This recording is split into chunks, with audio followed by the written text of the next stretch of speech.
Welcome to the IW Network.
Ladies and gentlemen, welcome to another week of IW Presents EWA Armageddon.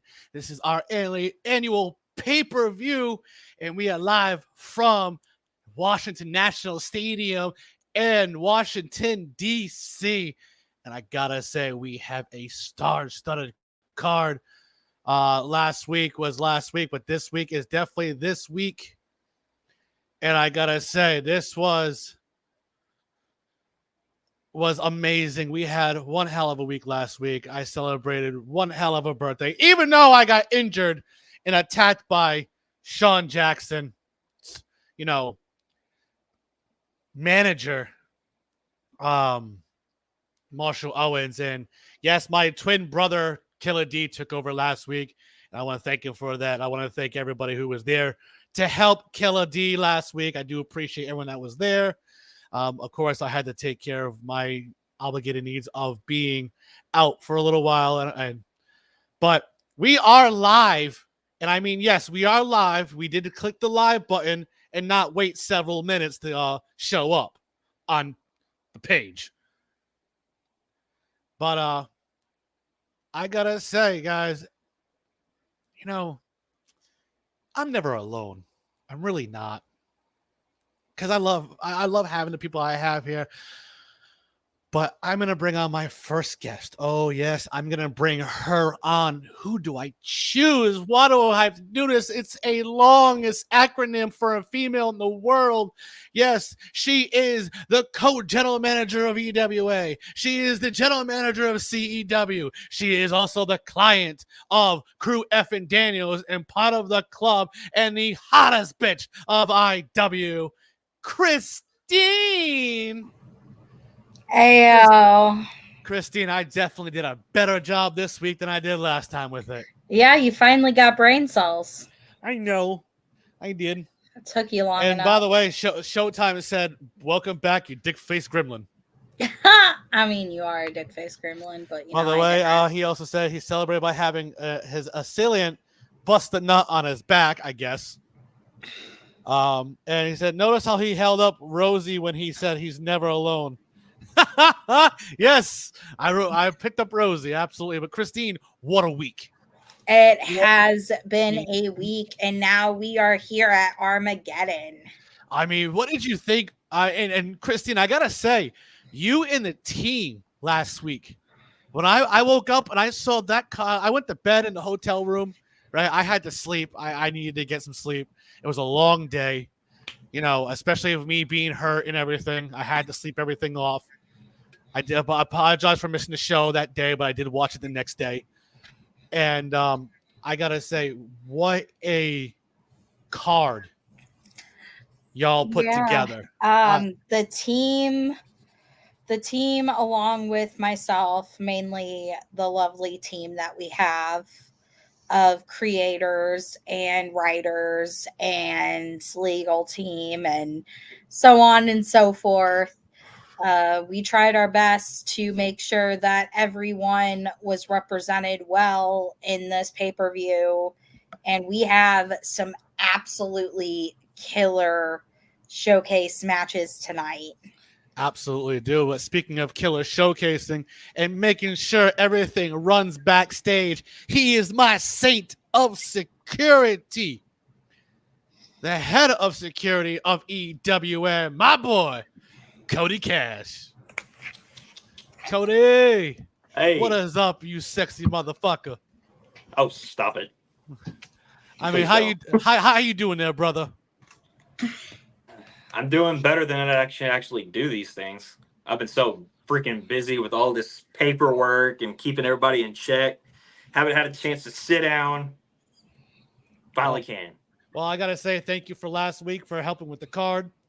As always, Yep. you did a phenomenal job. But speaking of doing a phenomenal job to help you with the card, ladies and gentlemen, part of my newest booking team.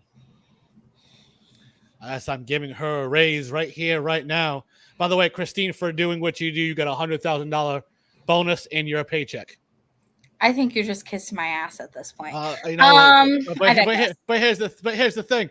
She's also part of the EWA booking community here in EWA. Ladies and gentlemen, Gizmo Bear. Hi, bitches. Hi, brother. That my What's- bestie. What's up, Gizmo Bear? But by the way, I'm going to start off the show by saying this right away. Next week, you're not going to see me on screen. Next week, you're not going to see Cody Cash on screen. Because next week on Heat, I'm finally doing what I've been wanting to do for 2 long years. I'm going to have the very first all-female show under the IW umbrella. Next week, you're going to see Gizmo Bear. You're going to see Christine. And from the House of Mad, if she shows up, will be Miss Turner. Have fun. Yeah. I mean, let's face it, myself and Christine can run the show anyways, as long as we ain't showing twig and berries. What is this, UWO? I'm fucking weak.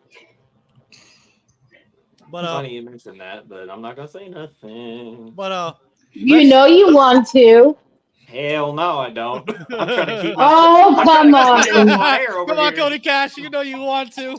I'm trying to keep myself on air over here. No. I mean, I would love to see what Cody Cash is working with. Wow. Someone from the audience who's watching is Showtime. He said, if you're having an all-female show, does that mean Bubba Bujo going to be on there too? I'm fucking weak. Oh, Wow. I'm dead. By the way, let's get cameras backstage right away.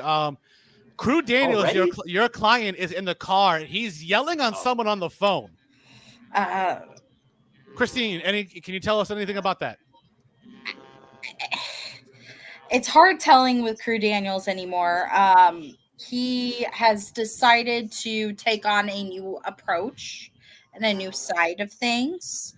So he could be yelling at anyone for all I know. He refuses to tell me who he's speaking with. So it kind of brings some concerns. sure. Right, absolutely. But as we can see, look at this triple cage right here. This is one of my favorite matches, a triple cage for the EWA Tag Team Championship. The number one contenders of the Culling, Darius Jones and Prodigy, taking on part of the collective, Lenore Len and Troy Mason. Yeah. Now, you heard Lenore Len this week. She dig deep on Darius. Good. And she talked about the past. She talked about how much she can easily throw him off the top and end his career again. Now, Cody, you were there for the first one. She did it. Yep. She threw him off a scalpel. Yeah. Yeah. Yeah, that fool was, I don't know, like 12 feet high, and he just And what is not through any table, nothing. He hit solid concrete, Christine. Yep. She tried to kill him. He splatted him. She splatted him like a pancake. Facts. Now, Gizmo, what do you think on Lenore Len this week? Speaking of pancakes, no I pun. mean, she's made her statements well known. I mean, Darius has this problem of running his mouth a little too much. And sometimes he Yep. likes to put his foot in his mouth. So maybe tonight, with the fact that not only is he booked against in the tag team, but he's also later on scheduled to face off with Sean Jackson. So I'm wondering what I'm wondering how his body will sustain after this first match. I don't know. But by the way, Cody Cash, I was told to say to you, show her the back pussy, Cody. Not while we're on the air. But anyways, let's get to this matchup right here. As you can see, the referee has the tag titles in his hands. All four combatants are in the ring right now. And he's showing the audience. And as you can see, the referee has handed off the tag team titles to somebody else before the cage finally lowers in. And look at this cage. Now you can see the second cage. Now, but what you also see on the outside is the referee. Another referee is putting the titles and hanging them. They have to pull them off. This ain't no pinfall, guys. Whoa. They have to get to that top small cage of it and pull the titles off. That's pretty cool. Interesting. I like that. So mind you, that's a small spot. That's a small square on the top. Are you going to put all four people on there? You remember watching Ready to Rumble? You watched WCW. You watched WCW when they had the triple cage where David Arquette won the title. Yeah, I remember that. So you gotta do what you gotta do. Yeah, you do. But this match right away, as soon as the cage lowered, Darius charged right at Lenore and with a diving headbutt. Oh, wow! Right away, and those two on the outside, and they are fighting. But a Prodigy and Troy Mason, they're just staring each other down. And he's looking, and Prodigy just said to Troy, "I'm taking your title and having 2 belts, not 1 anymore." Now, mind you, he's CEW at tag team champion with Darius. Yeah, that's true. 2 belts. But yes, listen to this crowd. They're chanting 2 belts for him. But Gizmo, let me ask you a question there, ma'am. What did you think of Prodigy this week? Again, Prodigy's been on a roll, so I'm hoping that, maybe something might come of it. Who knows? You're absolutely right. Who knows, indeed. But knowing that they are Regulator brothers over in Omega and CEW, but here in EWA, they're obviously Culling brothers. Oh, you mean the unsparkly vampires that ripped off the Cullens? Yes, those people. Yes, those people. Absolutely, indeed. See them Twilight fans in the crowd? I mean, we are in Washington, D.C. No wonder my eyes hurt. Why do you think you see the glare coming off my glasses? Are you sparkling, Derek Cole? Are you trying to tell us something? Sparkles. But anyways, no comments. This match right here. Never do that again. We saw Prodigy and Troy Mason. They were fighting back and forth with each other. Now, Cody Cash, I know you're a fan of the collective, especially with you being Brooks' favorite guy. Yeah. What can you really say about the pairing of Prodigy and Darius? They are definitely going to be a challenge to Lenore and Troy because as much as both of them, and I will say both of them, they did a lot of this all week, but theoretically, they're able to back it up to an extent. So I do think, I mean, this is probably going to be a close match. But I mean, absolutely. if I had to be I have to be unbiased with it. I mean, I could say what I want to say, but I'm not. Right. But I mean, I just think this match as a whole is perfect. Absolutely. And all four of these guys were just fighting with each other. Mm. Darius took Lenore and threw her head first into the cell. Ooh. Ow. Right? As he's going under the ring. He pulls out a bull rope. Oh, Oh, God. And he's putting it through and he's pulling it around her neck. Oh, he's got to choke her out. And he's pulling around her neck. And as he goes under, he grabs a steel chair, puts it in the corner, right in front of Lenore, but he pulls apart the steel steps now. I feel like I should do something about this, but I don't know if I should. But as he pulls apart the whole set of the steel steps, not just half of it, the whole damn thing, he puts it a few feet away. As Darius backs up, he runs and hits a Van Daminator right onto Lenore Len off the steel steps. I mean, he put it in the middle, ran, flew. Oh, shit. And he just hit a Van Daminator Is she onto busted Lenore. open? I don't know. And by the way, Derek Cole, the crowd is yelling at you because just like rewind, you said 4 dudes. I'm not sure if you realize that Lenore Lynn is not a dude. She's So a you said- female, Hey, Derek. you know what? Shut up, you Washington crowd, you little snowflakes. Go hang with my cousin. But, you know, I mean, yeah, but she has the thing. To be in this kind of match, she has more balls than more men. Yeah, but just because her balls are situated on her chest doesn't mean she has dingleberries right below. So they're still yelling at you, say, "Get it right, Derek Cole. Get Shut it up. right." Shut up. Boo. Get it right. Get it right. Yeah, fuck you all. But, I mean, but as referee checks, yes, Lenore Len has been busted open. I told you. But as you can see, Darius is now pulling out a ladder from underneath. He puts it in the ring. He goes to hit Troy Mason, but Troy Mason moves out of the way last second because he saw him from the back of his head. And he actually hit Prodigy.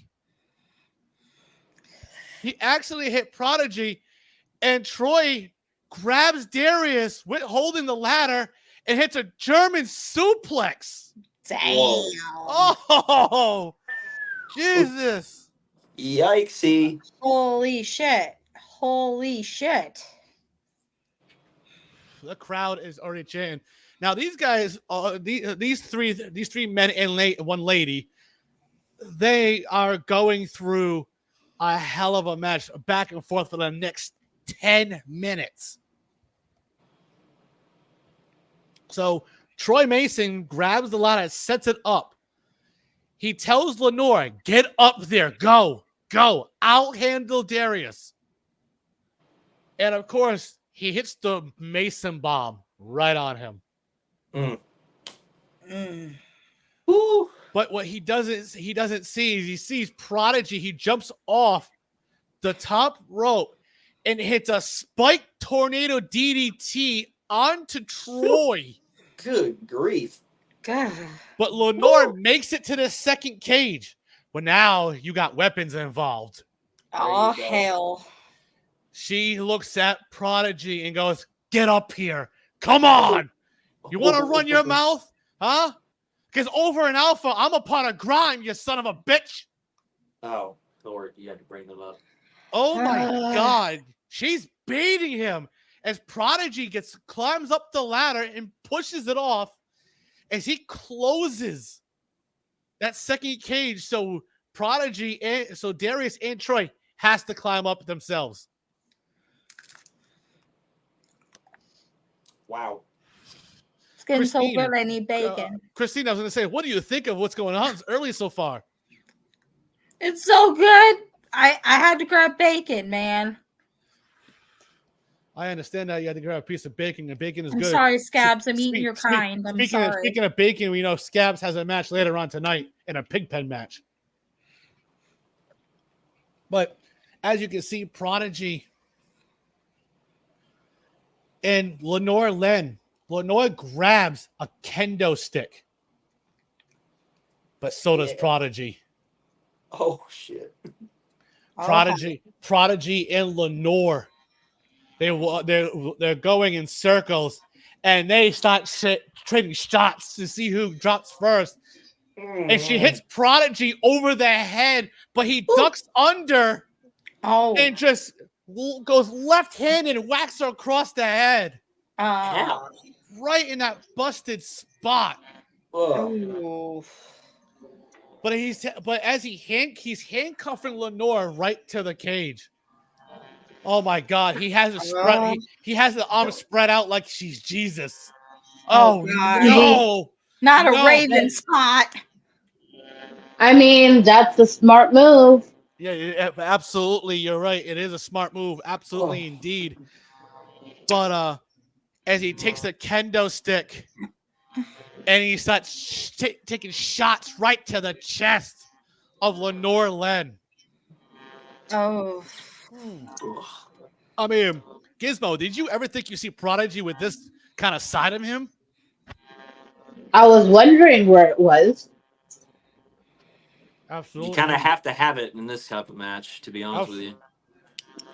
It's either you have it or you don't. And like Cody Cash says, if you don't have it, well, there's a problem.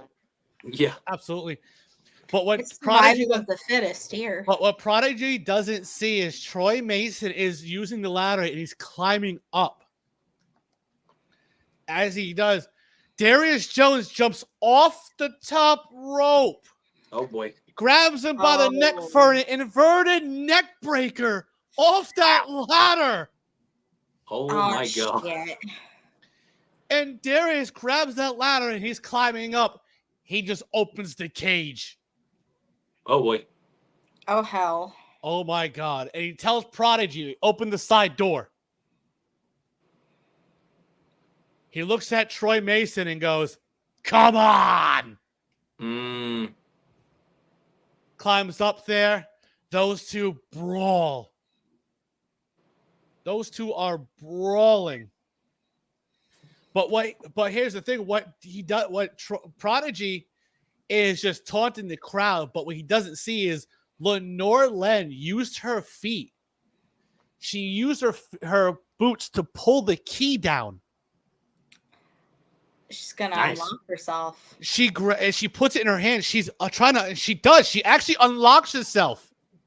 Wow. Very smart. She does, and she grabs Prodigy and throws him into the cage that's out on the outside of the second cage. Oof. But Troy Mason and Darius, they're fighting away. And, of course, Troy Mason pokes the eyes of Darius Jones. Oh, man. And what does he do? I mean, it's not like as if it's going to make him see any better. You're absolutely right. I'm glad my cousin's half blind. But Troy Mason and Darius, they are fighting in that middle. As Prodigy and Lenore are fighting on the outside for the next several minutes. Right off the rip, Prodigy hits his finisher on Lenore Len. Troy Mason couldn't get there because of the fact that Darius was holding the leg. Oof. So Prodigy gets to the top, but he does not pull on the titles down. Darius grabs Troy Mason. He's hitting his head over the cage on the cage multiple times as he's climbing up with him. They get all three of them on top of the cage where the belts are. Prodigy looks at Darius and goes, "It's time." They hit their tag team finisher, their version of the 3D. Oh. As they hit it, Troy Mason bounces in the middle, bounces off to the side on top of the first cage. Oh. Darius and Prodigy both look at each other. That's They look up gnarly. and they pull down the titles. Damn. And the referee, as the ring announcer announces, we have brand new tag team champions. By the way, we got a word by the Immortal Ripper, who's watching from backstage. Great way to start off the show. It's gonna be a follow moment for the rest of the show. I mean, he's not wrong. What a hell of a tag team matchup. I mean, Prodigy and Darius Jones, part of the culling, bringing titles to their faction, taking from the collective. Yeah, I kind of hard to believe I'll say it, but I'm actually not mad because they definitely held their own with those titles for as long as they did, and they finally had a challenge and they got challenged. I mean, I don't know how prepared they were for the triple cage, but I mean, they definitely really tried as much as they could, and I mean, congrats to the new champs, to be honest with you. I gotta say, I give 100 much respect to Lenore Len tonight. Yeah. I will not say that we're going to come back from this, but I'll just say for now, congrats. Yes, and Gizmo Bear, what did you think of Lenore Len tonight? Like she really bought the intensity, but unfortunately her team fell short. Yeah. That they did. As Prodigy and Darius are coming down from the top of that cage, they walk to the top of the ramp holding the titles in the air. Listen to this crowd boo them. We can definitely tell these four are not done with each other. Not by a long shot. My question is, what does the big guy think about all this? Because he's already dealing with enough on his plate right now. So, absolutely. Well, I know the collective will have to recollect. No pun intended, Code Cash. Well, I mean, they will, because I mean, their head honcho, I would say, is pretty pissed off already just because of what he's been dealing with all week over on Alpha. Now he's got this. Yeah. Oh man. Yeah. But speaking of Alpha, who became new IW United States champion? Jimmy Wallace. Congratulations to Jimmy Wallace, the notorious Jimmy Wallace, for being champion. Yeah. What a crazy. What a moment for him indeed. As mind you, we got backstage. Cameron's got backstage as to the new champions, or the new tag team champions. Mm-hmm. And someone asked the same question Gizmo Bear asked: how is Darius Jones going to factor going into his matchup with Sean Jackson?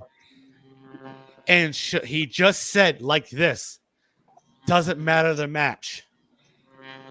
I'm walking in with a championship belt. Where's your United States championship, Sean? Oh, God! Insult to injury right there. Throwing shade. I mean, that would, in other worlds, that would be another, run in your mouth moment, but I can't help but believe that's also true. So, ouch, that hurts. Yeah, I know. Yeah, I know it hurts. I know it hurts for you. Yeah. I mean, Darius should be careful. He might be the next one to get jumped. I gotta ask Derek. Got an arm on him too. Shit. Go ahead. I gotta ask Derek Cole, how are you feeling after the attack? I'm feeling all right. I had some bumps and some bruises. I had some bruised ribs. Had a hard time breathing, but nothing. A little R&R works.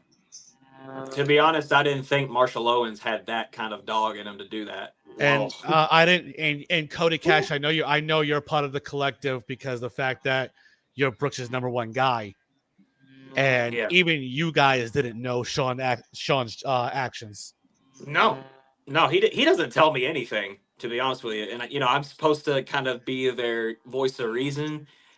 He didn't tell me. So I mean, now there's go- also the implication that I didn't bother to ask either. So I mean, Yeah, yeah. but but Marshall Owens did attack me from behind. I'm not gonna fine him. I gotta say he was absolutely right. I didn't do much to my cousin. I let him run amok. Yeah, you did. So I apologize to you there, Marshall Owens. But there will be repercussions. There will be repercussions. Cause tonight in that old school steel cage match, I had to add something. Oh boy. Marshall Owens will be stuck in a shark tank high above the ring. I know you had to get your point across, but I am the owner and I have to do repercussions. 2 cages in 1 match. Wow. Okay, cool. Yeah.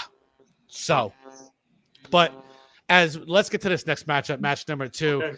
It is a Dante's Inferno's match. And Miss Gizmo Bear, can you explain what a Dante's Inferno match is? Oy. With me with food in my mouth, I'll pass it on to Cody Cash. Cody Cash, go ahead with what a Dante's Inferno match is. To be fair, I don't know because I had the impression that it was just a regular, good old fashioned burn your opponent type of match. That's what I thought. And then I found out that there were demons involved, and I was like, "What?" So that's out of my hands. I don't know. I mean, do you guys really know what Dante's Inferno really is? I know it's a video game. I know what it is. I just don't see it here. I don't know. So, but here's the thing: it didn't happen in the ring. Yeah. They are in a disclosed warehouse on screen. Darling, it's not disclosed anymore. It's actually in Legion's lair. Sorry. Oh, God. Oh no. That makes sense though. Okay, now now I see Satan's pit.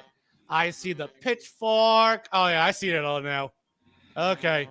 Yeah, So it's a regular. There's a ring over there, by the way, guys. There is a ring. Yeah, But, the stained Yeah, glass with the big L on it's a pretty good dead giveaway. So I had to convince Legion, especially since me and him still do not see eye to eye, to allow this matchup to happen. And I had to do some unimaginable things to be able to get that access. So you're fucking welcome. You didn't so take you no made hush a money, deal with did the you? devil. Wow. You didn't go to see Vince McMahon, did you? Oh God, no. Okay. All right, good. Smart choice. But as you can see, No, I actually did go see Legion. I made a deal with the devil, as That's Cody crazy. Cash said, and yes. So you're welcome. all right. Well, Okay. this match right here was 13 minutes. Oh man. And yes, that's a pun towards because the 13 ways to hell. That is a song by Deicide, by the way. And just to let you know, as you can see, these two are in the middle of the ring. Chocolate Delight finally making his EWA debut here, showing up to the gym, unlike last week.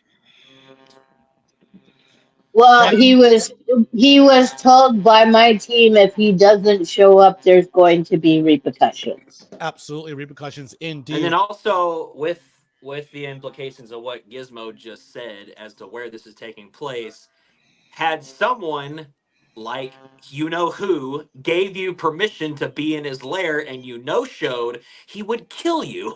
That's a fact. but these guys went on for 13 minutes. It was a real good back and forth.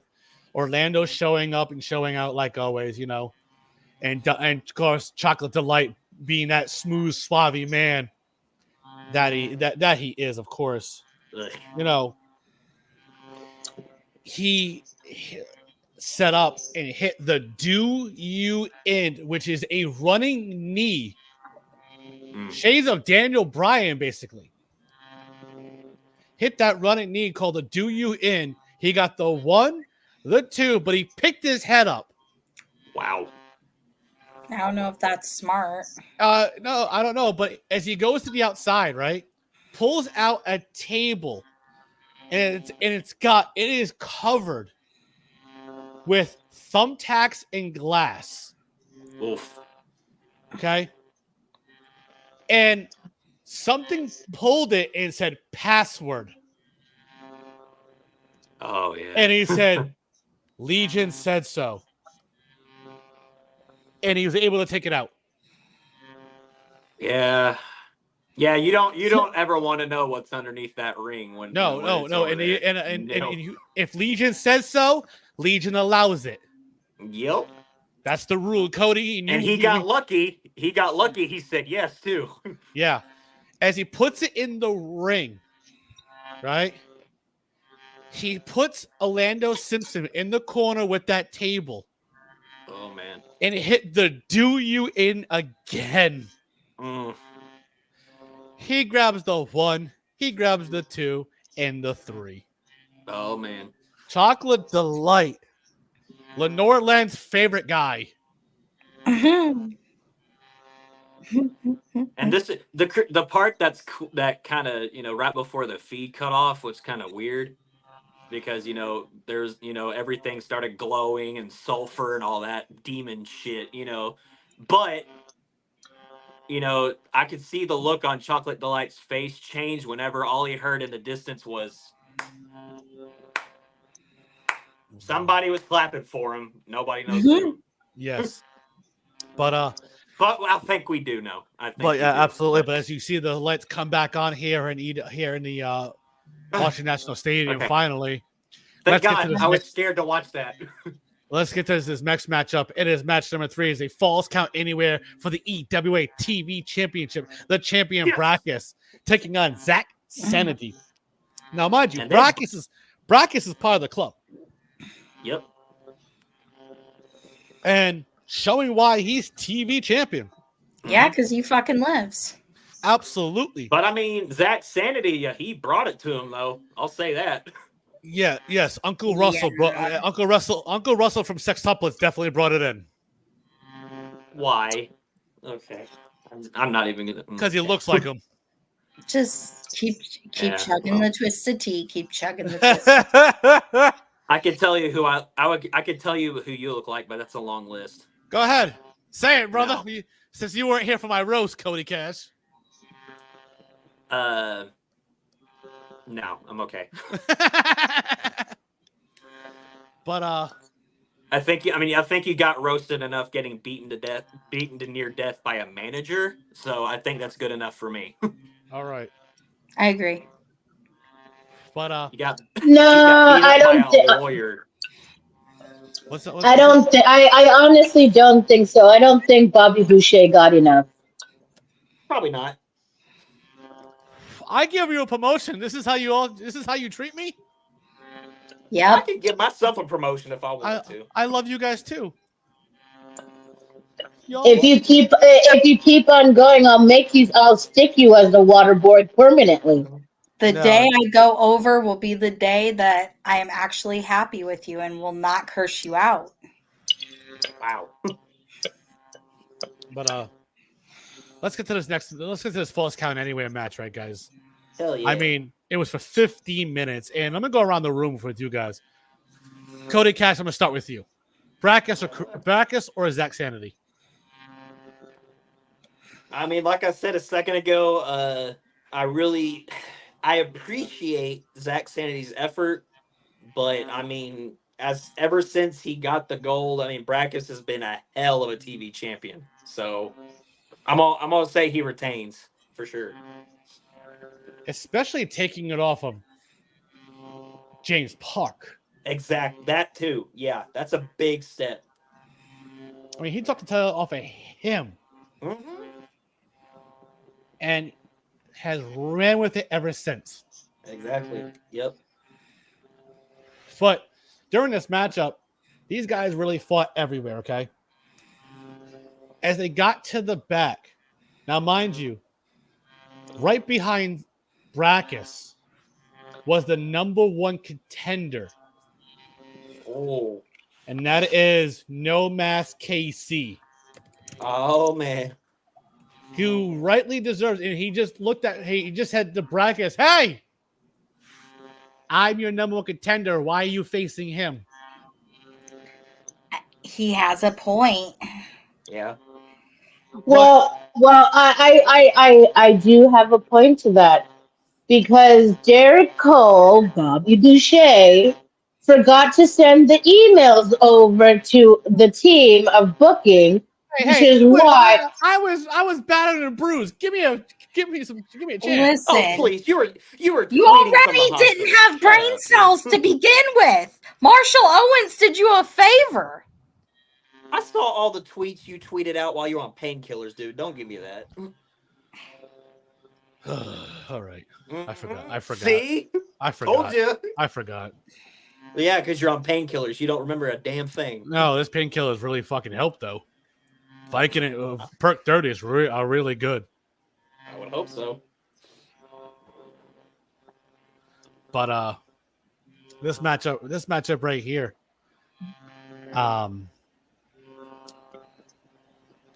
These guys went, like I said, went all over. No Mask KC was right behind them. But right behind No Mask KC, he doesn't see it. There's a guy in a mask. I don't know, but he's got him in a Taz mission. Oh damn. And Brackus sees what's going on. He just asks him, what the hell is that about? Shoot, I don't know. As the mask got removed by, like, he did it himself. That is Phoenix Jackson, a member of the club. Oh. Oh. And said, you're not getting involved. As he drags him away. Now, Brackus... Mind you, that was a straight golf clap of a pop because no one cares about Phoenix Jackson. Are you kidding me? I mean, but he did defeat Brooks and Darius. So, Yeah, defeated. Yeah, sure. Okay. But, you know, Don't Brackus... be a sourpuss, Cody Cash. But here's the thing. These guys went on what for... I'm talking about. But coming down to the end of the match, Brackus hit. He fucking lives on the electrical crate. Oh, damn. And right on top of that crate, he pins him, the referee. 1, 2, 3. Jesus.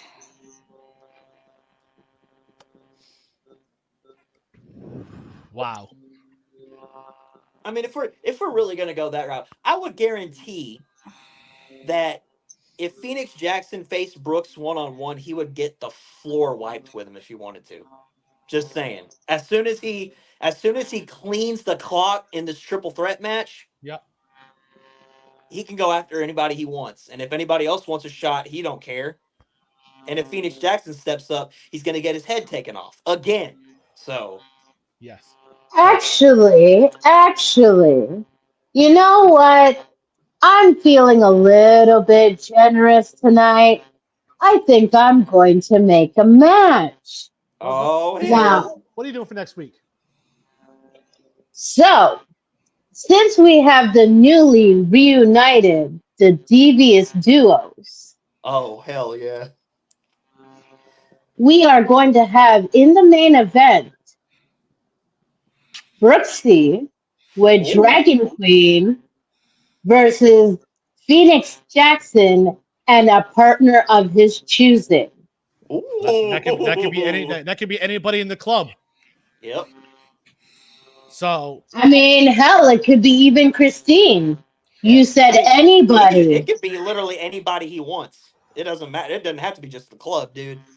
Yeah, that's true. He could But he could try to pay off Rocky T if he wanted to. I mean, good luck with that. But yeah, true. This is not going in the ring. And just to add a little bit even more of a bonus to this, and I know Brooks and Dragon Queen will actually love how I'm about to say this. probably. Phoenix Jackson will find himself in the fight pit. Oh, ooh. By the way, Lenore Len, no, KC is not dead. That's why he wore. That's why he wore a. That's why that happened. Okay. And Orlando, Just doesn't have a mask. Orlando, stop being salty because you didn't win your match. Stop saying you're gonna take a break. Shut the fuck up. You lost. You lost. Quit bitching. What happened? But, What happened to I'm sorry earlier, dude? Just oh saying. yeah, what happened to I'm sorry bullshit? Shut the fuck up, Orlando. Well, let's get to this next matchup. It's match number 4. This was a 10-minute matchup. Ooh. And even though Broken Brute really tried, right? Even though he really did. tried in this match, knowing the Central Stage title is on the line, Tyler Stone, he went and just went ham on him for the next several minutes. Hit the brain dead. 1, 2, 3. Good shit. Good shit. Wow. He's been I don't care what anybody says. I mean, I don't care who likes him, who doesn't. Tyler Stone's been a hell of a champion since he took it off of, Pacemaker. just like, yeah, that's what I'm saying. Just like Brackets taking the title off of James Park, you get Tyler Stone taking the title off of Pacemaker. Like, the dude's, wow. Yeah. I will say, he deserves to be in a very, very interesting showcase match in the future with all your golden people that run this place. Absolutely. But you gotta realize we have a match later on tonight in a main event that I want to talk to you guys about, because that main event is Ember Lynn versus the Reaper. Oh, now, man. last week we saw what happened after Reaper's victory. We saw a video package. I don't know who that was, but all I know whatever it was, it freaked me the hell out. Yeah, but this week, he's taking on Ember Lynn. And it's a dog collar match, by the way. Yes. And Jesus. one of the not only most destructive matches in EWA itself and professional wrestling itself. You have Ember Lynn in that match. The woman who has been in the most dog collar matches, win or lose. Here's the thing. When she beats Brooks in this kind of matchup, you know the fans are going to be interested in Ember Lynn. Yeah, I would too, because, I mean, got to think about it. He's the one that brought the dog collar match here, to be honest with you. And then he gets beaten in his own game by his adversary of several years. I mean, man. But let's get cameras backstage as Ember Lynn was preparing for her matchup. A hooded figure just walked into her locker room and looked at her and whispered in her ear and said, "Become the champ. It's your time." Ooh. I don't know who that person is. I don't know what the hell it was about, but somebody just went in there. Golly. But also, I've had I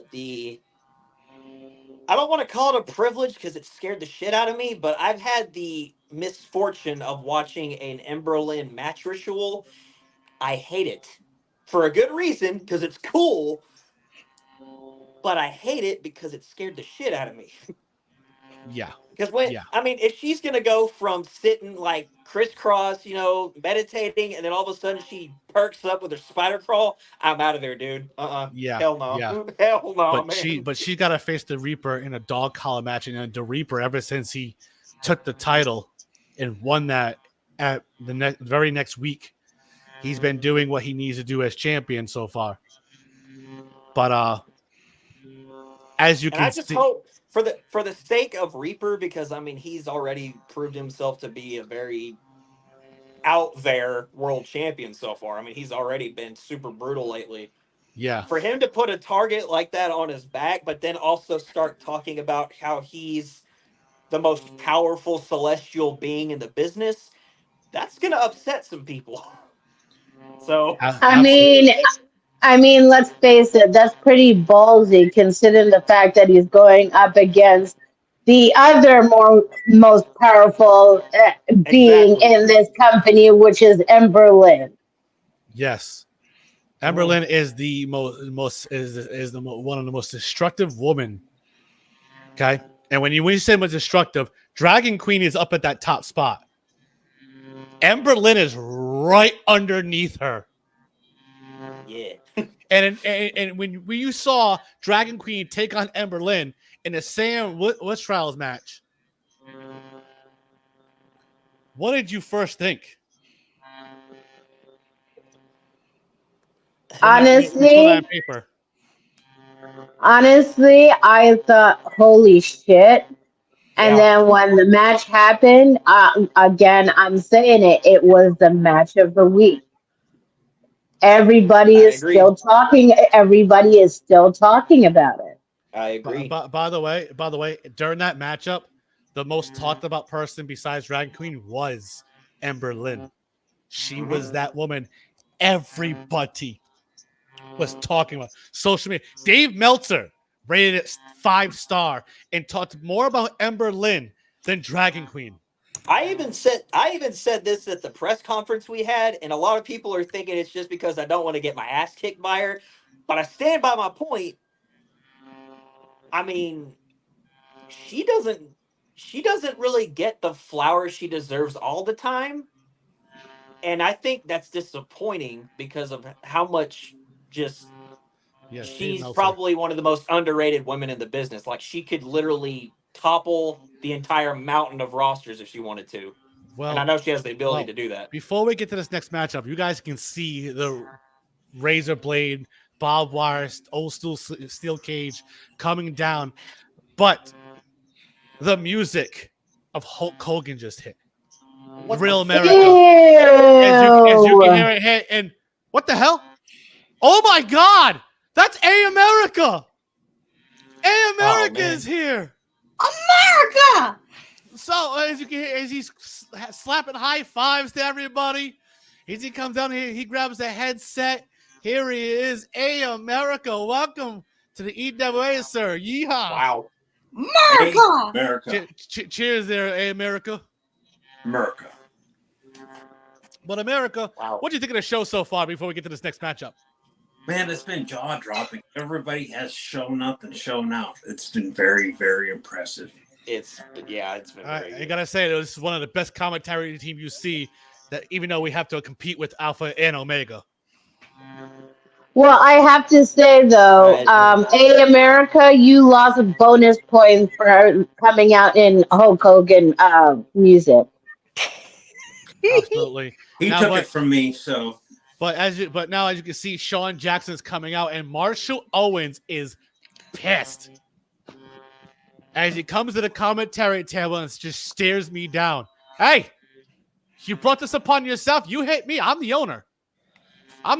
You can't you put your also hands got on the the boss. you also got the head of security literally sitting right here, so don't even try it, dude. You see the team I got? I got A America. I got Christine. I Let's got go. Gizmo Bear. I got the head of security. Go ahead and try Let's it. go. You want to see how? I ain't touching that guy. Marshall, I understand. I get it. Cody Cash is Brooks' number one guy, but when he has to do his job, he's going to have to stand in front of you. You understand that? So if I was you, I'd go right over to that cage right there and be hoisted the hell up. I'll put him back in a neck brace if he goes too far. He already had it once. So Cody Cash, do me a favor. Yo, Can you escort Mr. Marshall Owens to that Shark Tank, please? with pleasure. All right, Oh, all right. jeez. As you can see, he is escorting him. And look, and you can see Marshall Owens is getting pissed as he locks the cage and he puts the key right in his pocket. As you can see, Cody Cash is now coming back to the commentary table. As you got the key right there. Here we go. Ain't nobody touching it but me. By the way, I'm giving EWA just got praised, by the way, Cody Cash. Team. By Showtime. EWA beefing with Omega is the equivalent of TNA beefing with ROH. Omega has fell off bad. Exclamation point. I'm biased, but I can't say anything. I know, because you do work over with Omega. Yeah. I'm part of the production team. Yeah. But as you can see, he is being raised in the air, and Sean Jackson is pissed. The music of Darius Jones hit, not the culling, the music of Darius. What do you gotta look at me like that for? I have to do my job, dude. And he has 2 titles, the CEW and EWA tag team titles. 2 belts. And listen to this crowd booing the hell out of him. Now, rightfully so. As he gets in the ring, Darius shuts that door. He dropped the belt before he got in. Shut that door. He locked it. And he took the key right out. And he just threw it. Cody, watch out. He's throwing the key to you. Got it. Oh. Anybody else see that? Do me a favor. Cody Cash, can you do me a favor? Can you hand that key to Christine over here, please? Oh, geez. I get the key? Okay. Yeah, you get to hold this key. I get to hold the key. I got the important ones. By the way, Showtime goes, time to change the channel. Is CEW on? Wow. No, because here's the thing. If CEW was on, I'd be there. That's fair. But this match, these guys go on for the first several minutes, beating the hell out of each other. And then Sean Jackson, he was going to set up for the Hook 'em Horns driver early. Real early. But Darius reversed it and hit a European uppercut. He took Sean Jackson by the head, running in towards the cage, but Sean stopped, hit him head first, and bounced off the cage with the barbed wire and razor blade, and Darius is busted open. Blood already. I can't believe I funded this. Darius is busted open right away. And Sean Jackson went on the attack for the next several minutes. As Sean Jackson was going to go right out of the cage, tell him to open the door. But he goes, I don't have the key. Christine has the key. I don't have it. He goes, how the hell am I going to get out? As he's yelling with the referee, Darius low blows Sean Jackson. Oh, man. Of course. And America, what do you think about that? It's 2 jerks that the freaking crowd hates beating the tar at each other. I mean, that is a good it's point. a win-win. Now, let me ask you, America, what did you think about how this rivalry started? Darius invaded the home of Sean Jackson, drank, smoked cigarettes, smoked weed, drank his beer, fucking ate his food. I mean, he was basically dared to do it. Yeah, I mean, that's fair. Probably, I don't know who told him to do it. Sean's always posturing. He's always trying to prove how smart he is, and freaking Darius proved that he's not as smart as he thinks he is. Yeah, absolutely. Miss Gizmo Beer, what did you think of this rivalry since it started? I mean, Darius did the unthinkable by breaking into a man's home. You paid the repercussions of him breaking into his home. I did. I did. And now we are finally, hopefully, ending this rivalry tonight. Absolutely. You know, these guys, both of them, Darius went on the attack on Sean Jackson after, right? For the next several minutes. Coming down to the end of this matchup, Darius was ready to set up for the downfall. He picked up Sean Jackson and he hits him with it. But as he was ready to go for the collapse, he started climbing up the top of the cage. Oh. And when he jumped off, he hit a 360 curb stop. But Sean Jackson moved out the way. Oh, that's gonna land bad. And when he landed, oh yeah, you can see he landed badly. And Sean Jackson takes the advantage and's got him in an ankle lock. Oh god. Ow. He's got him in an ankle lock. Is it gonna make him tap? He's trying I to. would if I felt like that. He's trying to, as you can see, Darius. Oh, he just spun around and put his ankle back in place. You hear the pop. Oh, jeez. As he's climbing, he's using all that momentum off of Sean, pulling himself up on Sean. Wow. And just bit his forehead. What? Wow. He's biting the hell out of Sean Jackson right now, but Sean hits a power bomb at the same time. Oh. Wow. Paying the price for a snack. Absolutely. But as you can see, Sean Jackson, he's setting up ready. He hits the hook'em horns driver. 1, 2, 3. Oh, wow. Nice. But retribution, baby. But as the cage is raising up, the referee's raising his hand. What the hell? Who the hell let him out? Who the hell is that coming through the crowd? They're dressed up as like Rambling Rabbit. And they just attacked Sean Jackson from behind. What? It just hit a signature finisher that we all know. What the hell? She takes the mask off. That's Ember Lynn. That's Ember Lynn. Wow, dude. I was about to send security out there. I'm not doing it now. Never mind. That is Ember Lynn. What the hell? Do I have to go let Marshall out now?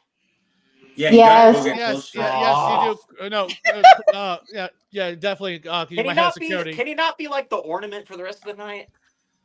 I know, but go let him out. Go let him out, please, if you don't mind. Could have just thrown him the key. No, as you can see, my head of security has to take care of things. But Gizmo, what do you think what just transpired? Ember Lynn. I mean, these two have been going back and forth. It was kind of quiet among the two of them for a while, but I'm not surprised that she came back towards the ending of this match when his hand was raised and made her statement known that she's still wanting a piece of him, and this rivalry between the two of them is not finished. It's about to pick up. It looks like it's just begun. But team, before we get to this next matchup, take it away with the sponsors for tonight. Okay. We are sponsored by let's go with Thornton's, where you can go get gas and get a drink. And we are sponsored by Lion's Tea. And we're sponsored by Pabst Blue Ribbon.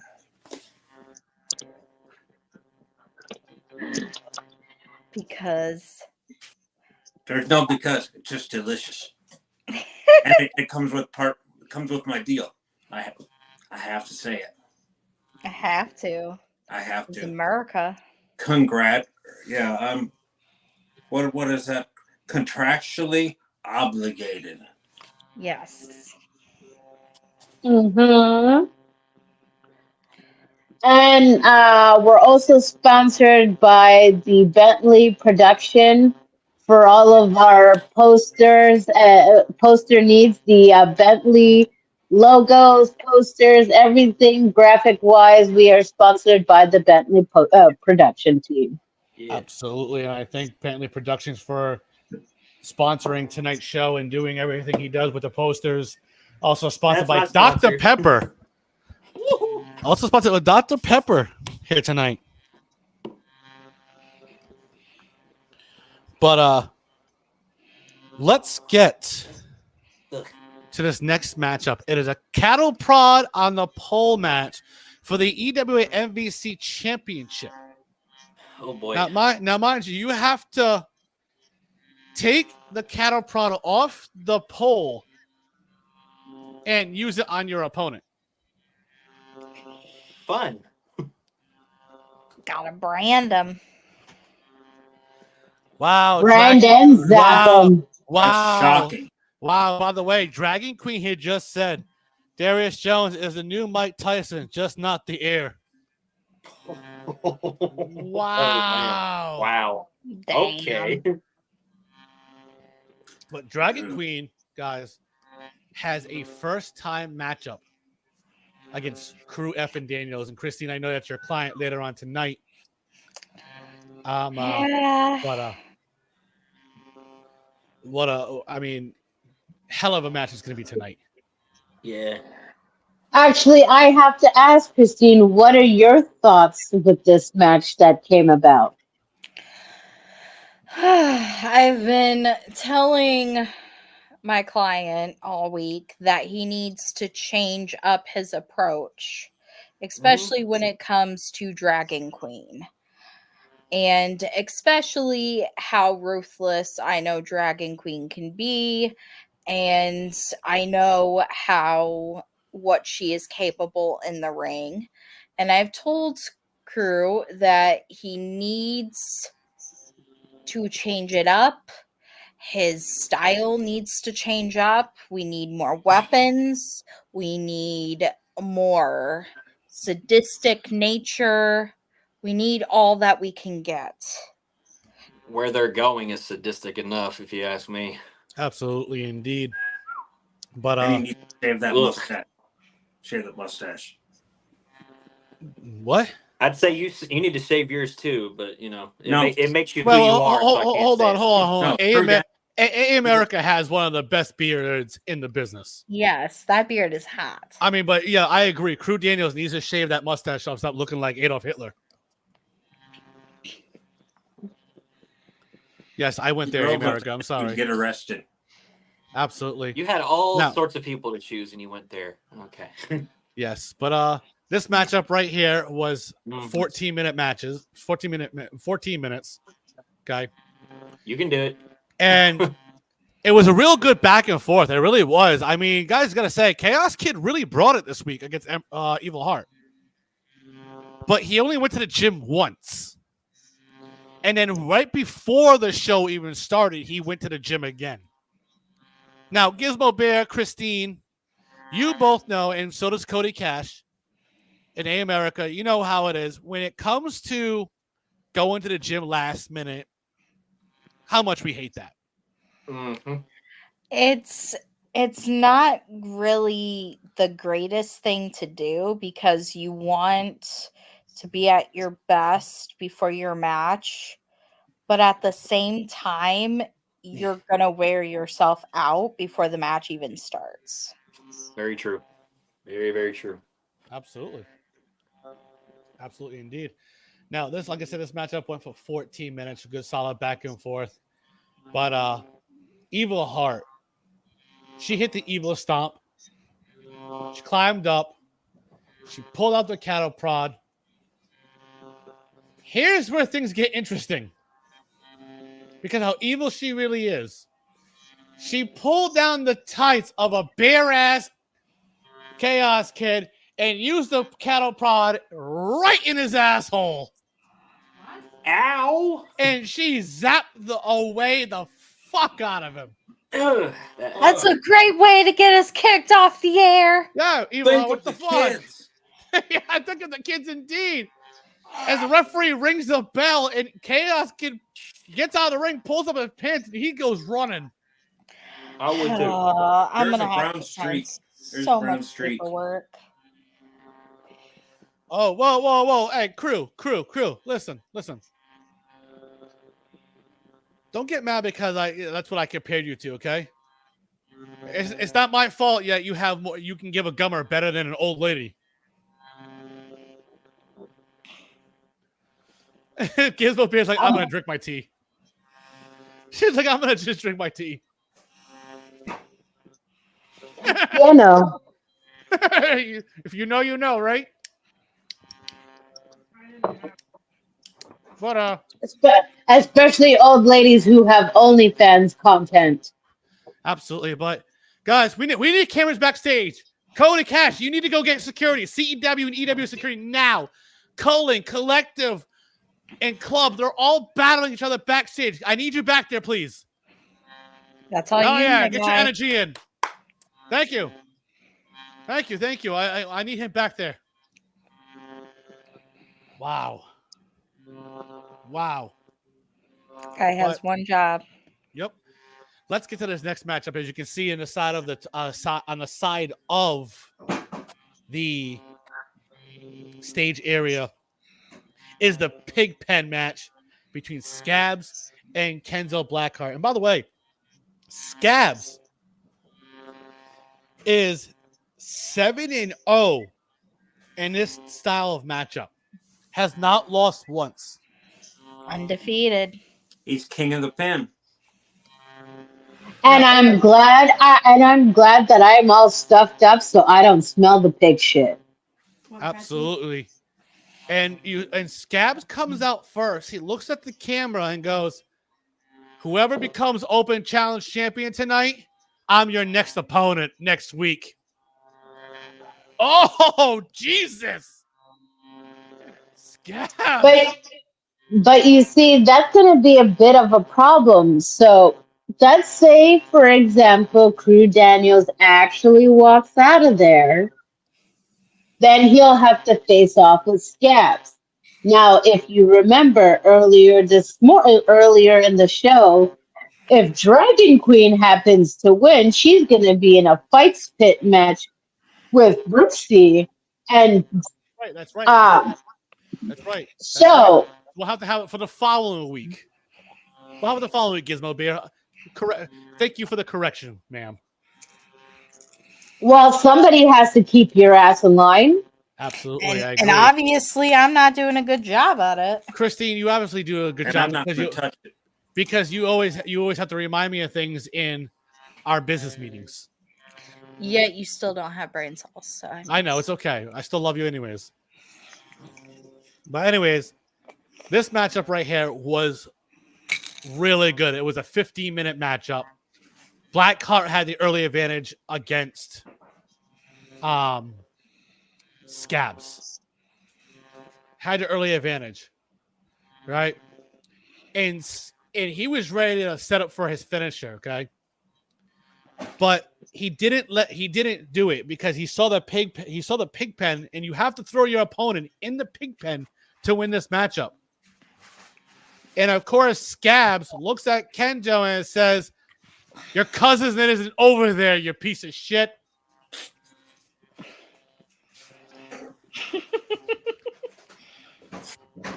I mean, I have so many questions. How many cousins? Look at does him, he have? America can't compose himself. Go ahead, Christine. How many cousins does he got? I don't know, but he only has the one he sleeps with. Hopefully that's not the one. Otherwise he's sleeping in the pig pen tonight.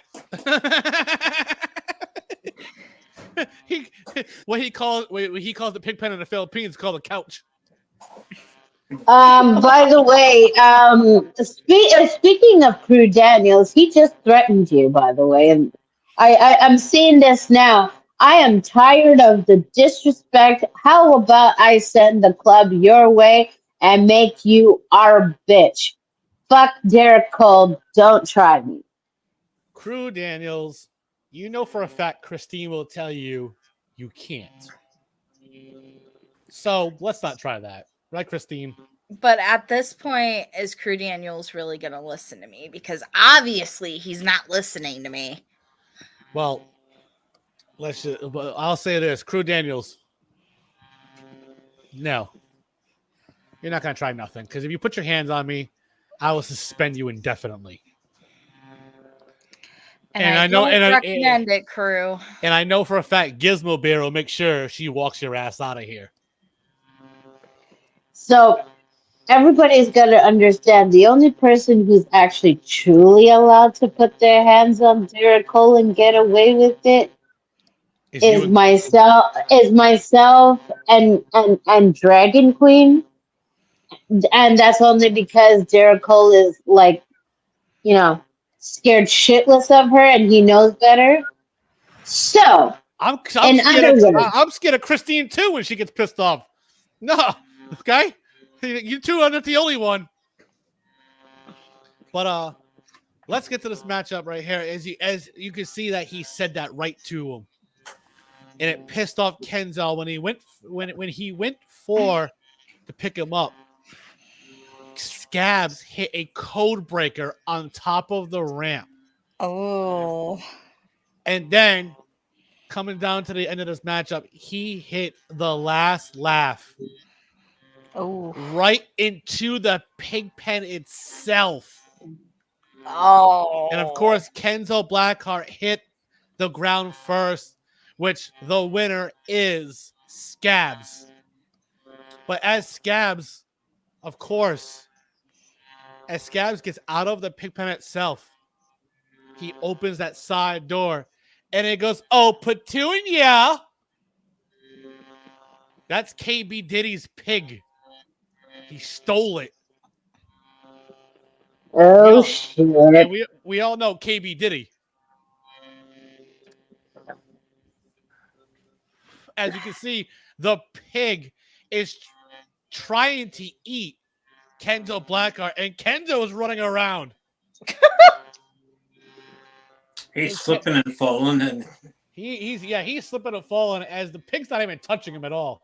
But he is falling around. He is slipping and sliding. he's a different shade of brown now. Absolutely. But here's the thing. Here's the thing. As Scabs takes a bucket of slop and throws it right at Kenzo, and the pig is eating the slop off of Kenzo Blackheart right now. Oh. He's got a new girlfriend. Obviously shows, but we're definitely going to get set up. As you can see, we're going to take a quick commercial break. And this commercial break is right here. Meth. I figured we could do it together as father and son. I don't know about that. Tell you what, I'll get us started. That feels better. You sure that stuff is okay? All I know is the guys who made it are dead. Why is there no hole in this wall? You know, this thing is bugging me. All right, I'm going to take a hike. By the way, I'm being told that Crew Daniels is the owner of CEW that I co-own with him. Next fatality card, I'm in a 3-on-1 handicap match against a mystery team. Well, here's the thing. One, no, I'm not a competitor. So I'm going to tell you no. And here's the thing. If I ever do the match, I'm definitely going to have A America by my side. I'm going to have my head of security, Cody Cash, by my side. And I'll have Gizmo be there. And guess what? Dragon Queen can be there too at ringside. Because I know how much I'm gonna enjoy watching her take the title off of you tonight. I just, And by the way, I'm just here. and as we got word by Christina, she just told him no as well. So, Chris, you have to listen to Christine. He doesn't have to, but it'd be very wise. But yeah. But guys, as you can see, let's get to this next commercial break that we have here. What's the longest you've ever gone without a beer? How long have I been out here? Less than a minute. There you go. Do you know your drinking limits? Daily or lifetime? How can you tell someone's lifetime limit on drinking beer? Well, if they die when they're drinking, that was it. What I meant was, do you know how much beer you could have before you've had too much? I could have too much beer? Sure, that would be... And also sponsored by this. Oh my God, old man Clemens hates shit. Here he comes. What the hell is it? What do you want? Judas Priest Barber is one of those flaming bags again. Don't put it out with your boots, Tad. Don't tell me my business, devil woman. Call the fire department. This one's out of control.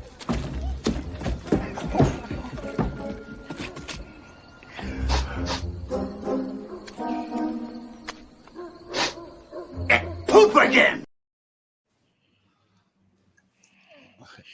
All right. Hey, America, your thoughts?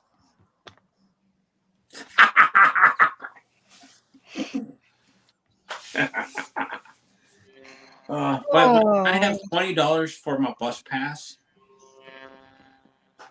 Don't worry, I have you covered. And but let's get back to the action.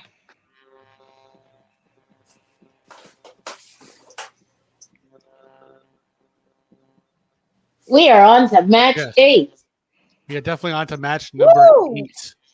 That's coming up. As you can see, the referees and everyone is definitely taking care of bringing stuff out for the TLC match that we have here tonight.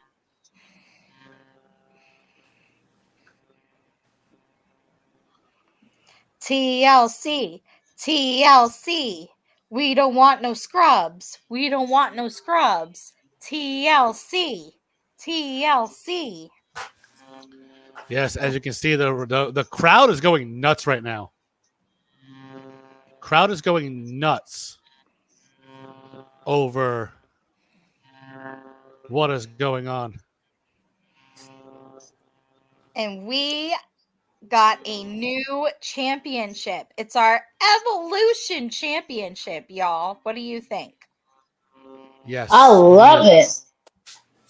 Isn't it sexy? That title's good. I like that title. Oh, we got. Look at that. We got Showtime talking about Jack fucking Saban. Hey. Showtime is definitely talking about Jack Saban. Absolutely, he is. Showtime owes me money. Does he? Yeah, he cheated on a bet and he hit me in the dick and he took the money.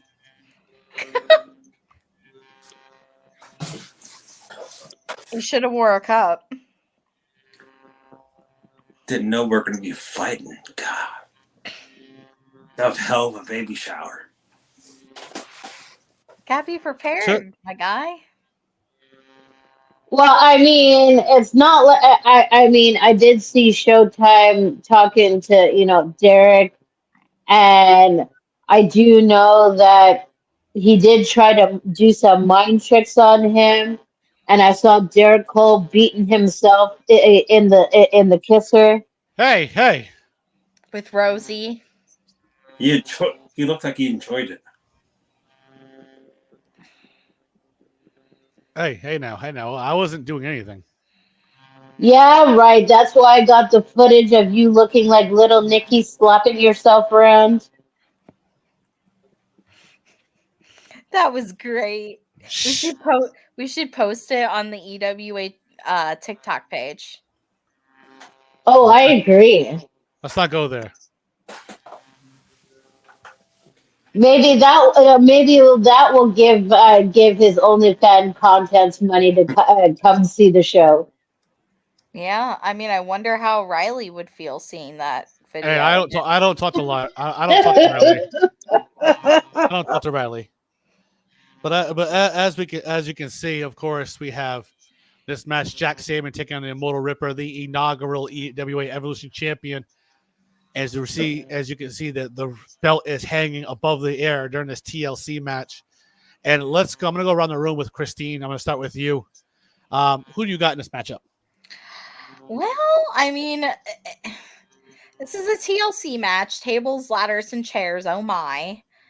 I love these kind of matches because even when you use tables, ladders, and chairs, there's always more to it.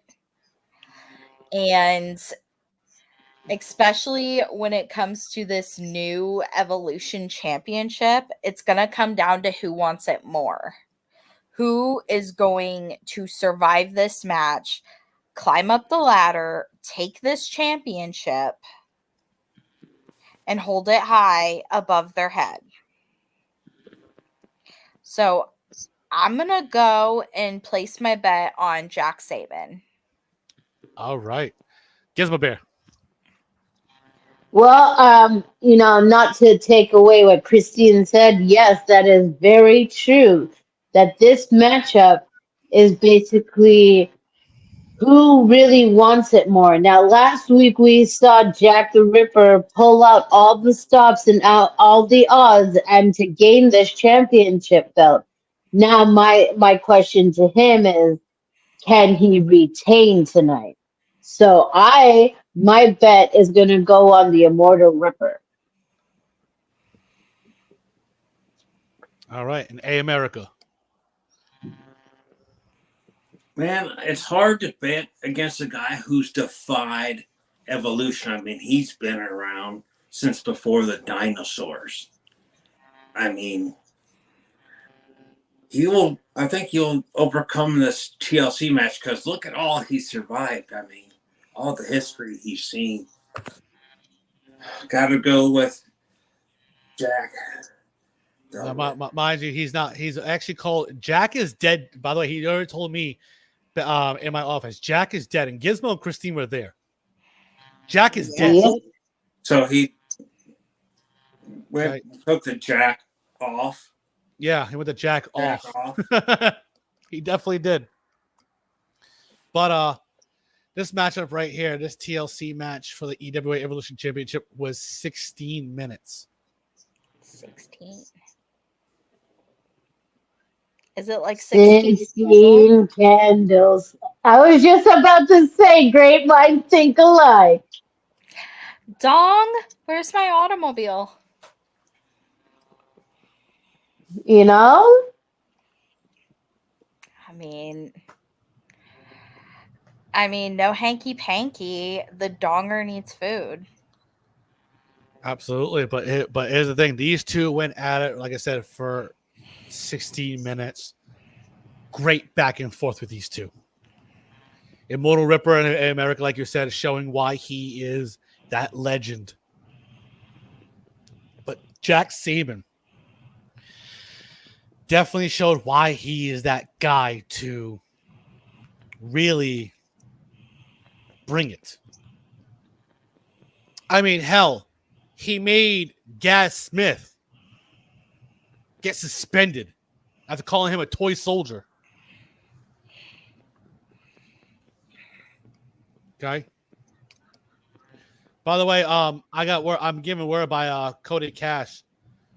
During the aftermath after the major brawl, Cody Cash was on his way back to commentary when something caught him off guard.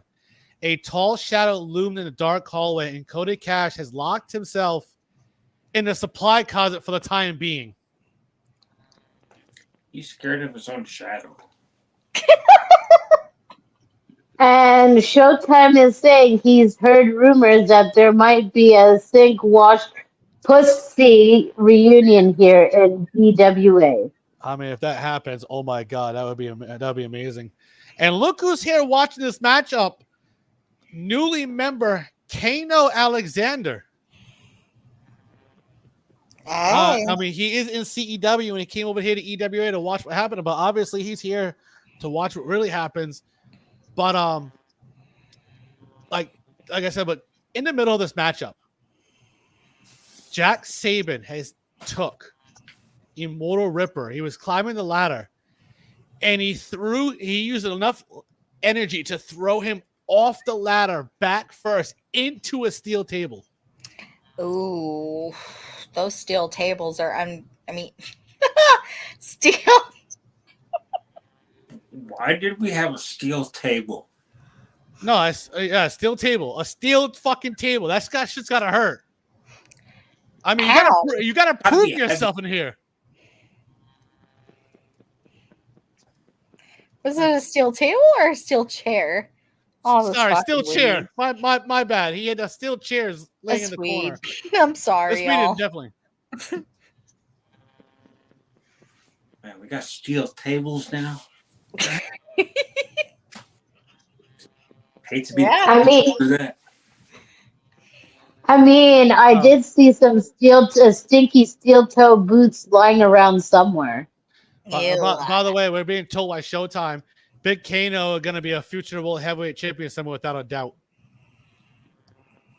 Man, Showtime is a man of making promises. Shit. Absolutely. Pay me my money, Showtime. Right. Yeah, you owe me. Well, I mean, if you think about it, Showtime went through referee training. He said it on social media last week. He did. So he's watching matches, and if there's a mistake, he's calling everybody out on it. Absolutely. But coming down to the end of this matchup, okay? Jack Saban hit the Pride of Puerto Rico onto Immortal Ripper. As he did that, Jack Saban was climbing that ladder. As he gets to the top, he pulls down the championship. Oh my God. And new EWA Evolution champion, the Prince of Puerto Rico, Jack Saban. Gizmo Bear, I know that you're a part of the Puerto Rican community. You got to feel amazing about that. I am not a part of the Puerto Rican community. She's Jamaican. Oh, you're making me happy. Oh, sorry, I got your things mixed up. Like you got your screws loose all the time? Yes.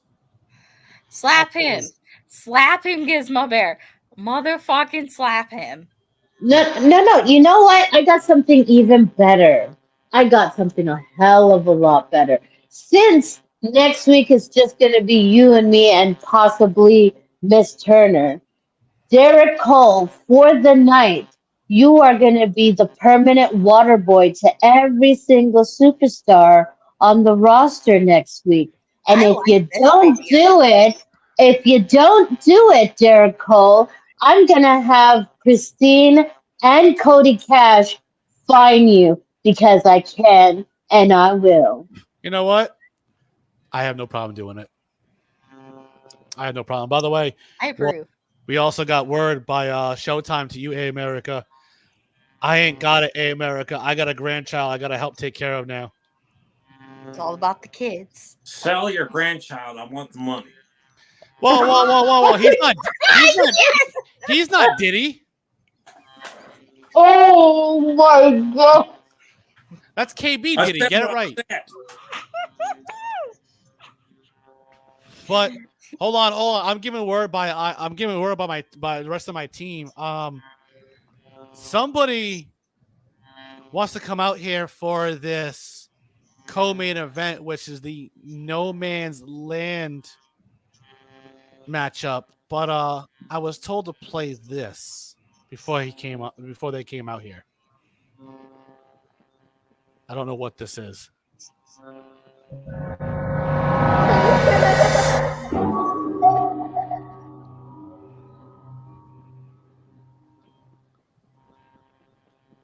I don't know what that was about. But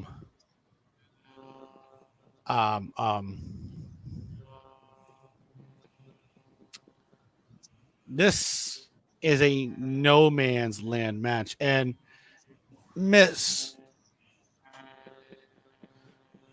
Gizmo Bear, can you explain to people what a no man's land match is about? No Man's Land is essentially like, I'm going to explain it just like the Boneyard match with The Undertaker versus AJ Styles. The only difference is that somebody is not walking out of there alive ish. Well, yeah, so basically someone's not going to walk out alive. And by the way, during this matchup, Gizmo Bear, you're going to call this match. But before you call this match, somebody wants to be on a commentary table. I don't know who this is. Who are you?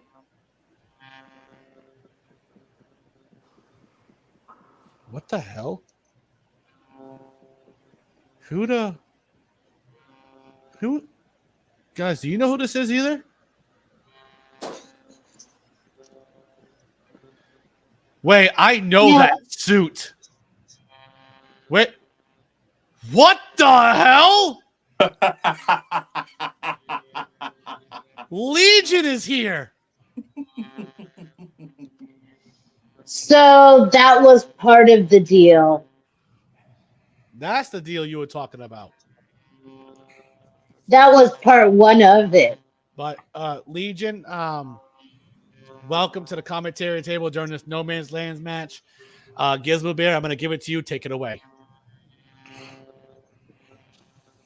Well, as you can see, both Crew Daniels and Dragon Queen have been dropped off by unmarked cars. Now, the other piece to this deal with the devil is that I allowed Legion to drop a few toys in there. Oh, boy. They'll have to find them Yeah. too, because I'm not going to tell them where.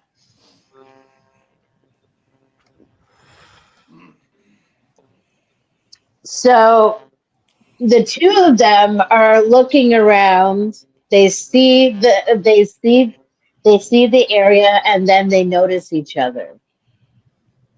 Now both of them are looking at each other, and they're like, it's like a standoff right now. It's like like Wild Wild West and a standoff.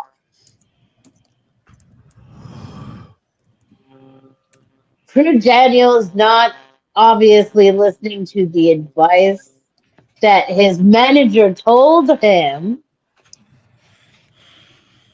is already trying to go after Dragon Queen. And as you notice, Dragon Queen is laughing and she runs away. She's pretty much playing with him.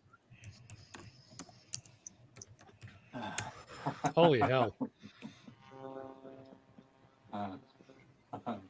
I mean, Legion, aren't you enjoying some of the action out right here? I am very pleased with what's going on right now. Might I say that I believe at this very moment in time, and I say this with no remorse at all, I think Crew Daniels is out of his element. I tried to warn him. He'll learn. Trust me.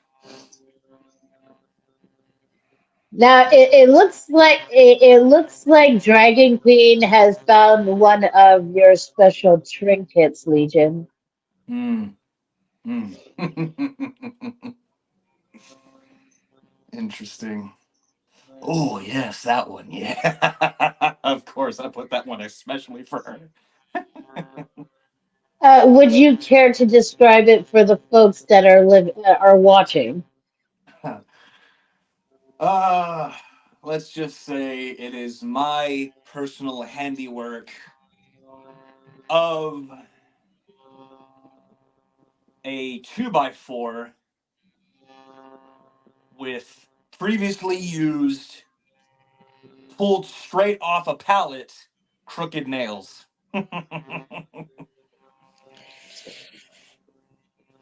And it So, seems as there's, rust and tetanus all over the place. It's going to be fun.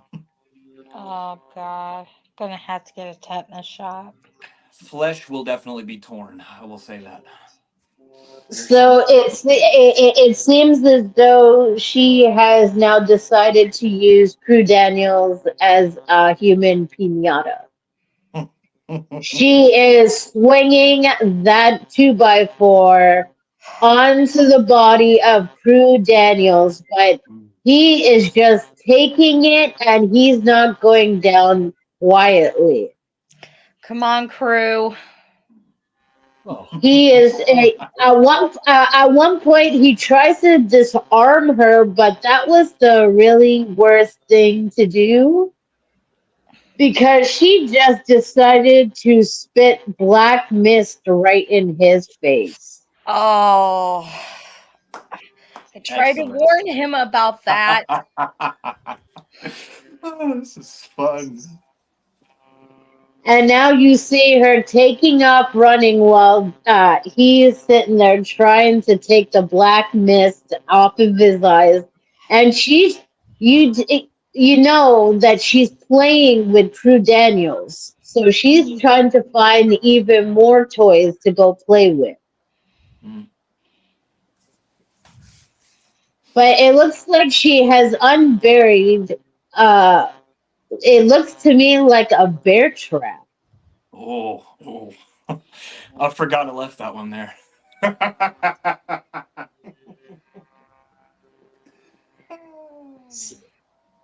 And it looked at, oh my goodness, she is wrapping Prue Daniels with the chain with that ball, that bear trap, and she's just putting his hand in. Oh, ew. She put his arm in it, and it punctured quite a few tendons. Oh,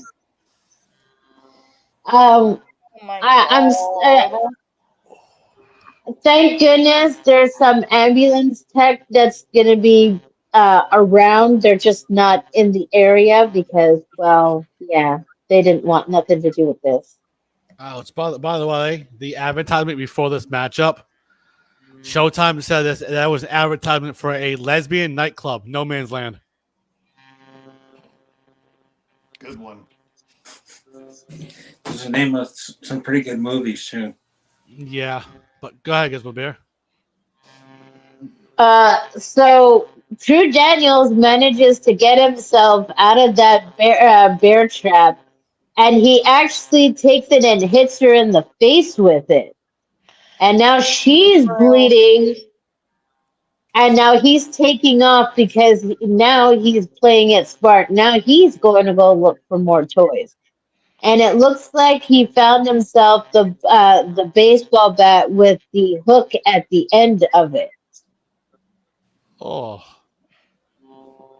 Come on, And now crew. he starts swinging at her. And he's swinging at her body and he's making her bleed. I mean, these two really want to kill each other. Come And, on, crew. you know, and as I said it, this matchup is there's no pinfalls. Uh, you know, it's by submission or burying your opponent here. So like they literally have to incapacitate their opponent before for somebody to win here. absolutely. Now, wait a second. Crew Daniels just brought out a bag and it. Oh my God, this motherfucker turned around and brought in a dog collar. Oh, that's the same dog collar that's gonna be used tonight. He wraps it around. Oh, he wraps it around Dragon Queen's neck, and he's just dragging her like Emberlyn dragged Brooks. Oh my God, the balls on him. Come on, crew. You got to end it. So on. we're already 10 minutes into this matchup. There's a lot of blood going on, a lot of flesh going on. Oof. Legion, I know you were not expecting Dragon Queen to go down like this. No, I was not. And wait a second. I think Crew Daniels just found another one of your toys. Could you describe it for the people?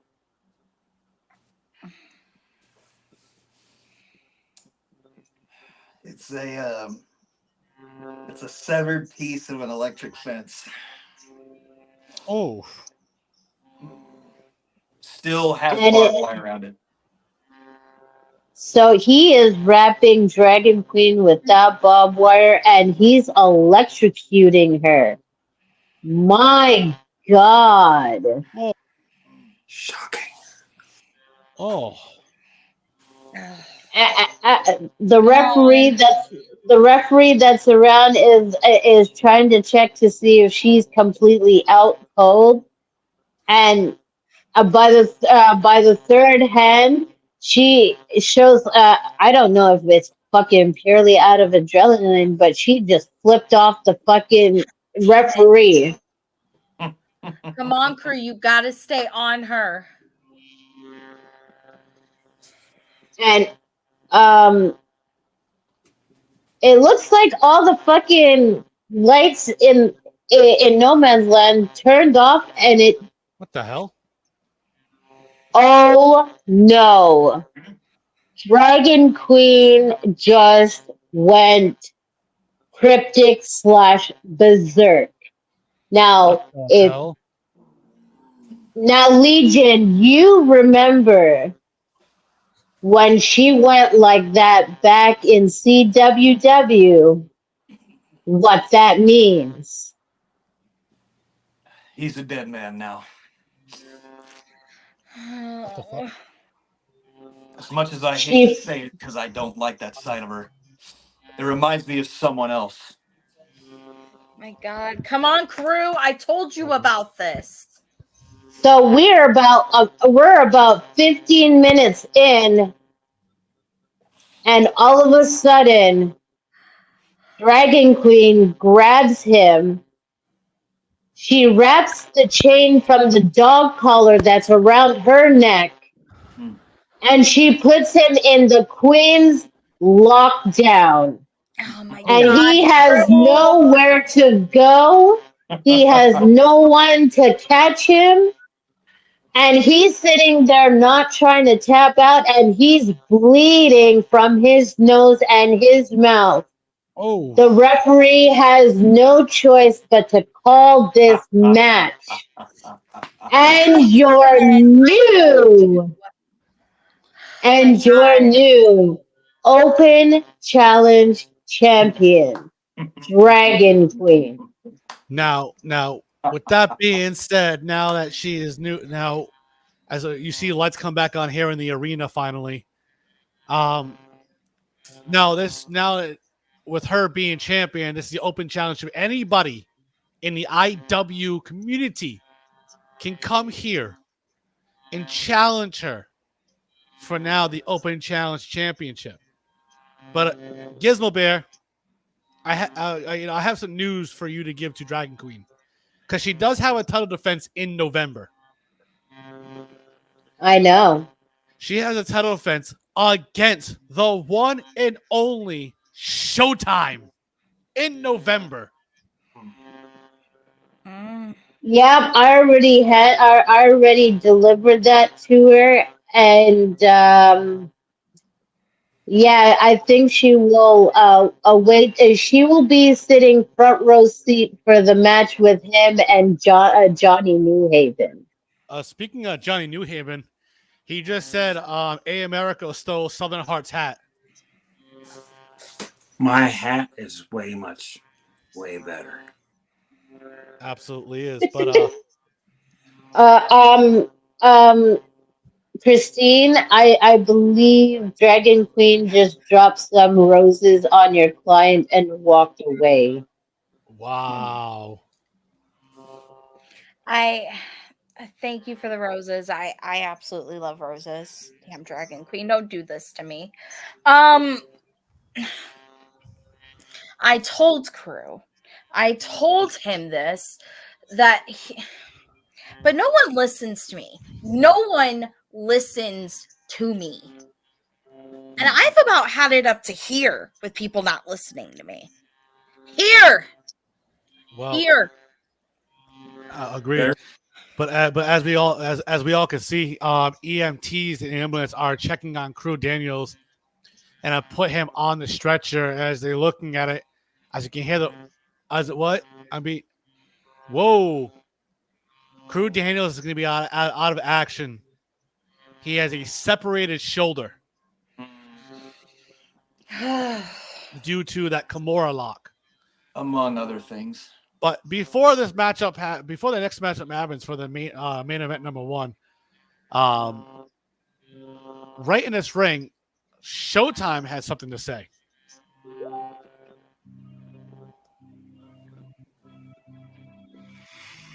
Everybody out there in EWA land, I hope everybody's staying dry because where I'm at, they're talking about historical rainfall and flooding. So I had to stay home. I couldn't be at the show with y'all tonight. But rainy days like this, they give me time to do some things that I maybe wouldn't do otherwise. So I've been going through the EWA database with my unauthorized access, and I can't find a Denny O'Craven anywhere listed. You know, Denny, I have a problem with that because that makes me wonder one of two things. One, if you're even a real person, and if you're not a real person, then it couldn't have been your birthday. And two, if you don't have any contract status in EWA, and they don't have any information on you, I don't think it can be a sanctioned match. And here's the thing, buddy. I'm on Alpha, and I can't do unsanctioned matches down in these damn mud holes. You know what I mean? So you're going to have to provide to me a real-life birth certificate that has been notarized by a government official, please. I will not accept anything less. And Derek Cole, until he provides that for you, I can't promise you that I'll be at Hallow Wicked. So if you want that to happen, you might want to put a little pep in your step. As you can see, the breeze is starting to pick up, so I got to go. Whoa. Well, here's the thing on that. Just to let you all know, Johnny New Haven has provided me with such documents. So at Hollow Wicked, produced by Bentley Productions, Showtime.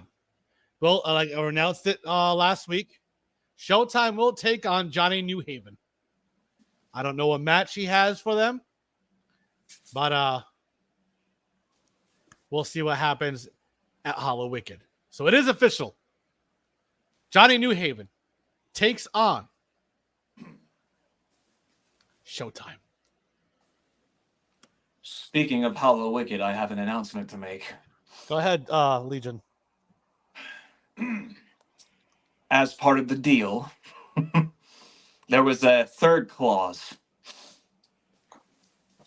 I have been, by the ever so sadistic graces of one Gizmo Bear, have been offered a little something here. What the hell? It states that due to my hospitality for this match, I have been granted a contractual match returning to EWA at Hallow Wicked. Whoa. And ladies and gentlemen, you will see No Man's Land return. Because this time, the owner participates. Whoa. Well, whoever you have that's going to be up for it, we'll see what happens. Let's just say for the entire month of October, no one believed for a second they are safe. Oh, boy. And with that, I have completed my contractual presence. So you're all lucky that I showed up, just so we know.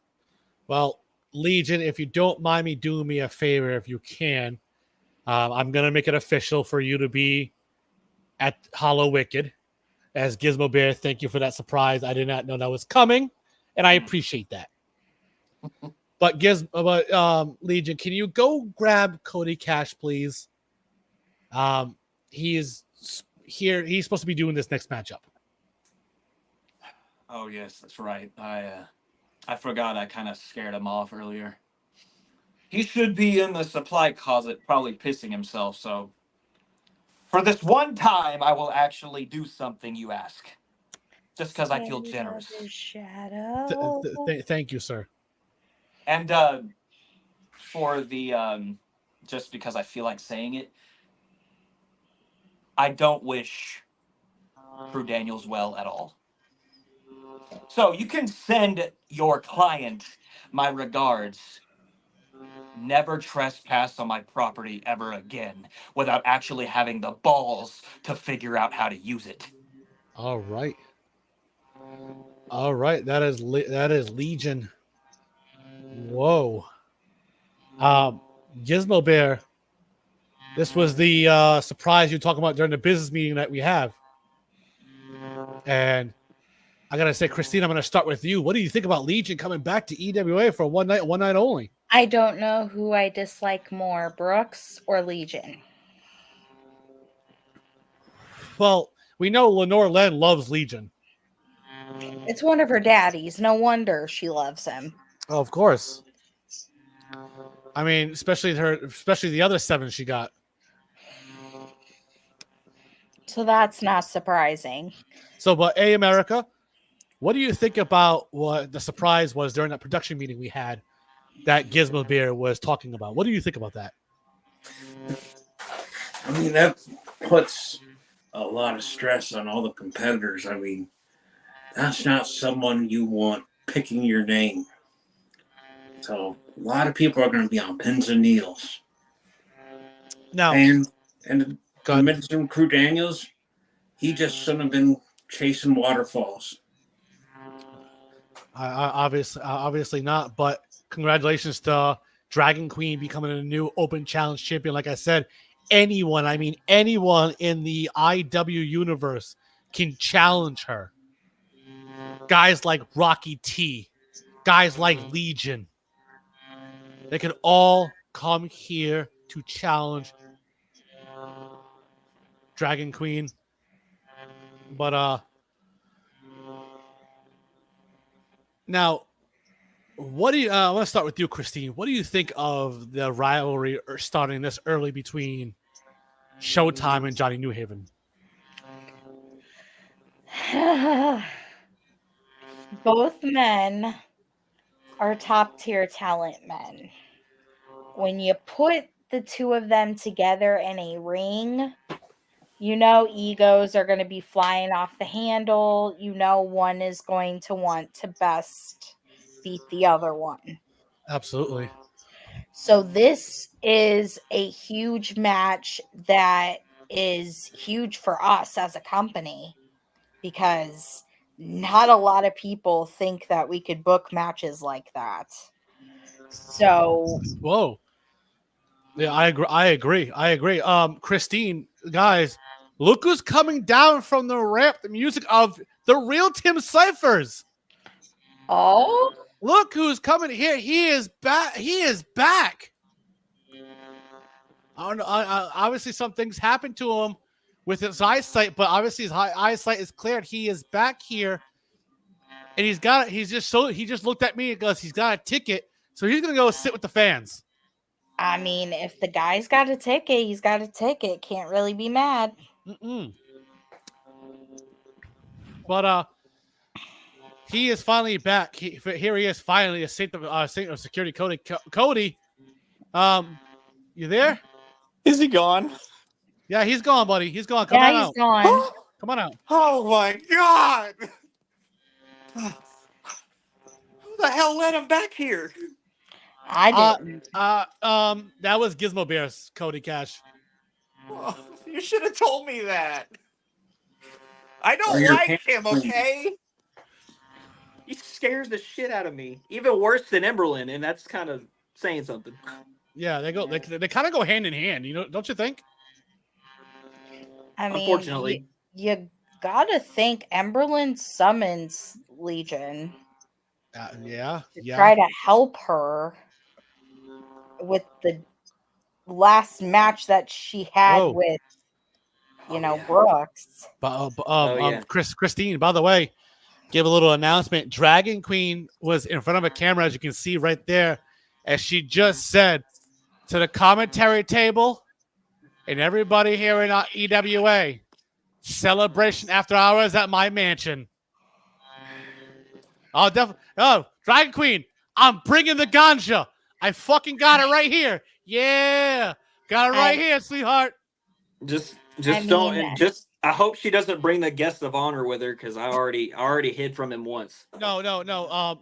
Legion is as much as Gizmo Bear. I gotta say, even though it's her mansion, for one night, Legion can't be there for Cody Cash. No, but TCO will be. Damn it! That's even worse. Shit. All right, I know what I'm not doing. I'm not gonna be near the collective. That's all I know. I don't know if I can attend this party because Christine, you're definitely gonna be there. From what my okay. For all So it's from worth, they'll what probably just be sitting in the corner the whole night. that's pretty much it. Yeah, but I'm used to sitting in the corner. It's not that big of a deal.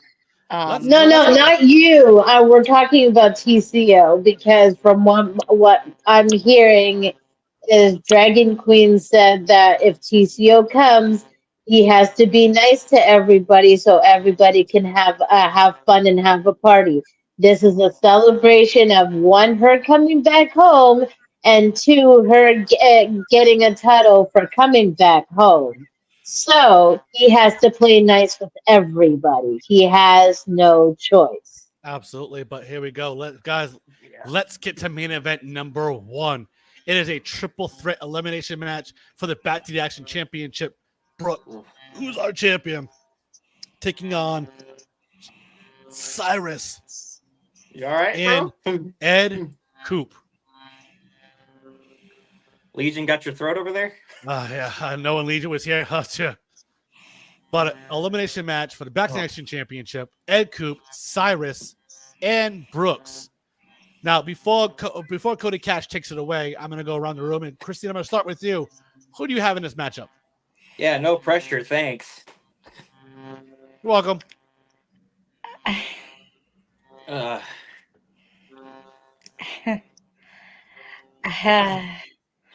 There's a lot of stigma, and I'm going to say this because I know the stigma and I've heard this rumor so many times it's ridiculous. There's a rumor saying that, well, at first this rumor was Allison can't win the big one. So Allison was killed. Now we have Emberlyn here. And now the question that remains is everyone believes Emberlyn's going to win the big one if Allison can't win the big one. So it's time to put up or shut up.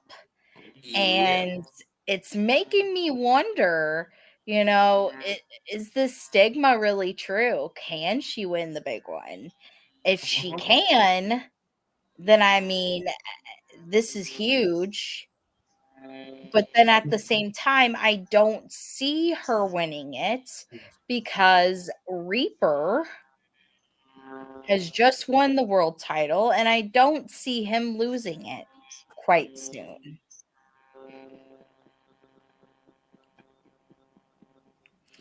So I'm gonna go with what I know all too well is Reaper's gonna win this. Well, right now this matchup right here is a Oh my triple threat for the god, Backmatch I'm so Championship. sorry. Christine, Christine, that weed over here in Washington is really good, isn't it? I don't know. I'm just here. She got flustered because her favorite dark dude showed up. Yeah. No, I got flustered because I have a lot on my mind right now. Oh. But I mean, she did just watch her client literally get mauled. So there's that one right there. that too. But all right, Gizmo Bear, on to you. Well, Oh, we know where this is being going. being the fact that I am also part of the collective, I'm always gonna go with my bestie Brooks. Yeah. Shocking. Absolutely. I mean, okay, to be objective, so I don't sound biased like everybody thinks I am, because me and Brooksy are very best buds. Um, Ed Coop has been showing why he deserves to be in this title picture. Now you add the incoherent babble and psychoness of Cyrus, then it becomes which psychopath is going to beat the other. Mm-hmm. And if Brooks decides to turn on Berserk, well, there's no one saving the two men that's going to be in the match. They will be just our latest victim. Absolutely. That's very true. Cody Cash. It's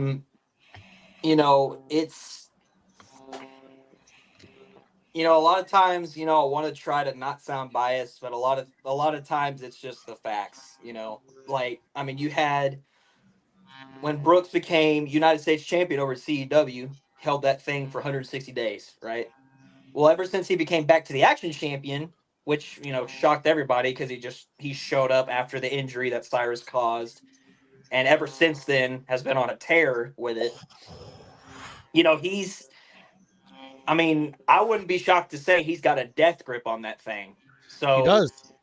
so Cyrus being, like Gizmo said, the psychopath that he is, I mean, he is hell bent on causing some form of chaos out there. And remember, he's part of the culling. Exactly.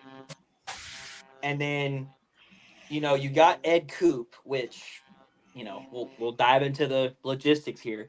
Ed Coop is the official number one contender. Yep.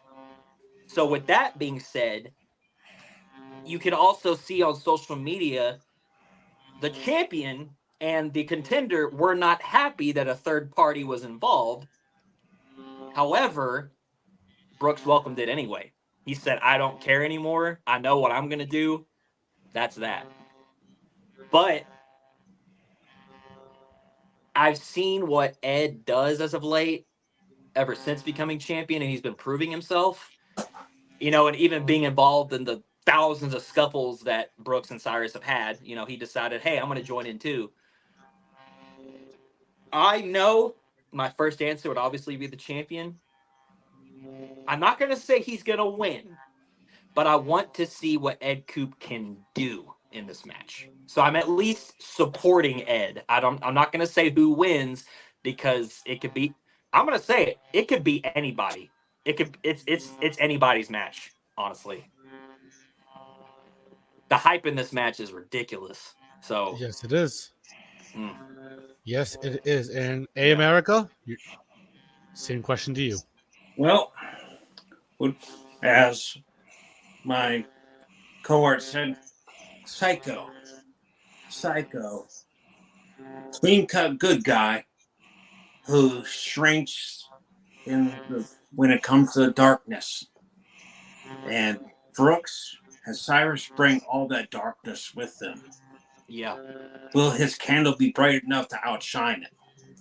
Like I said, I have no idea who's going to win because this one, all I can guarantee is blood.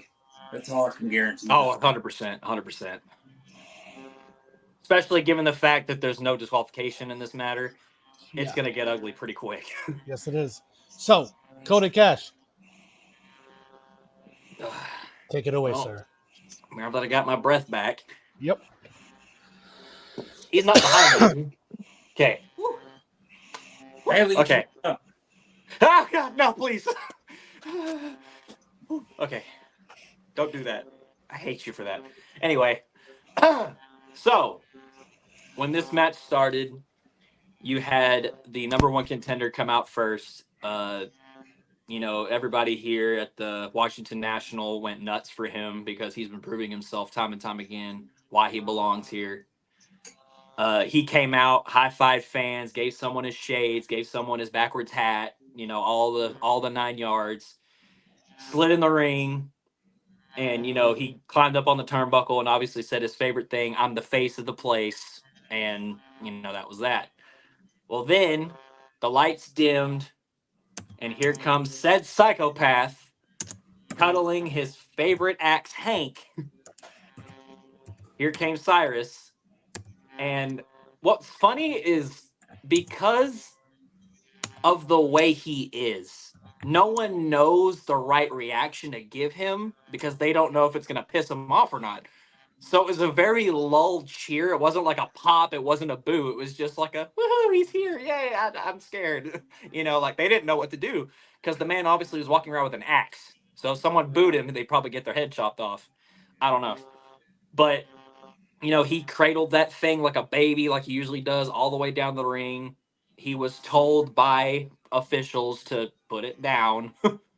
And after about, 3 minutes worth of convincing, he finally puts it next to the steel steps, climbs up the stairs, climbs in the ring, rips off his flannel, and just starts pacing in his corner. So I was already like, oh, here we go.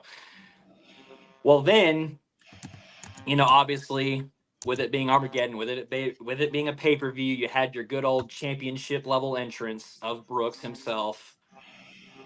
You had all the glitchy effects, like his, normal shtick. He came out with the title, which, obviously I knew Derek Cole wasn't a fan of this one because, he was given that really nice, white strap, silver plate, it looked really neat.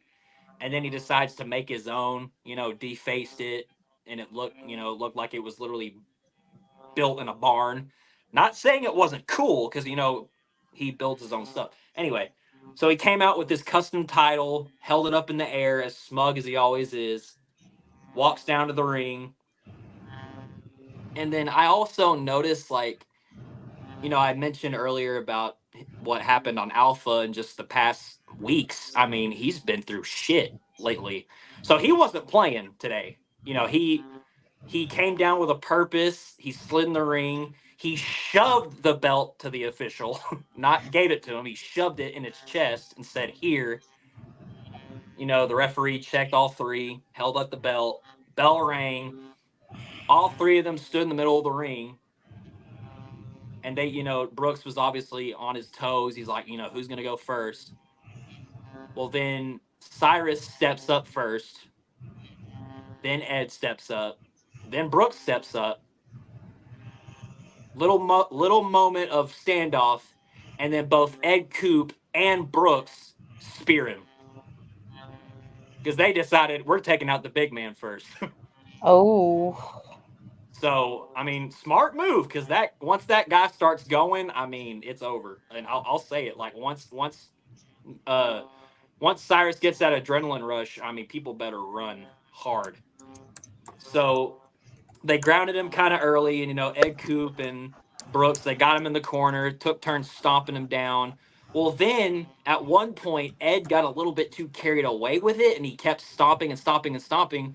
Well, Brooks finally yanked him off looked at him, went nose to nose with him, shoved him, then went back to stomping on him. He said, "Now it's my turn, back off." Because, I mean, in a sense, he deserves this because of, the amount of animosity between the two. Well, then Ed Coop does the same thing. He shoves him off. Well, then Ed Coop ends up getting put in a Snapdragon suplex, get launched all the way across the ring. And Ed Coop rolls out. Well, now that, Cyrus has shook it off, he's, getting his bearings back. Now you got adversary versus adversary standoff. And they just start slugging. I mean, both, right hands, left hands. They grab each other by the back of their necks, just start clubbing each other. Eventually, the referee, he knows he doesn't need to do anything, but he wants to restrain some sort of order, so he pushes them back. Well, they just keep going. They push the referee out of the way. They keep going to town. Well, then you get a offense from Cyrus, who knees Brooks in the gut, bounces the ropes, and does a good old Eric Rowan style crossbody, just slams his body right into Brooks, knocking him like 3 feet out of the ring. And, Cyrus is, he's head banging the turnbuckle. He's getting all fired up, goes outside the ring, starts his attack on Ed Coop. And then for the next 8 minutes, it's Ed Coop and Cyrus.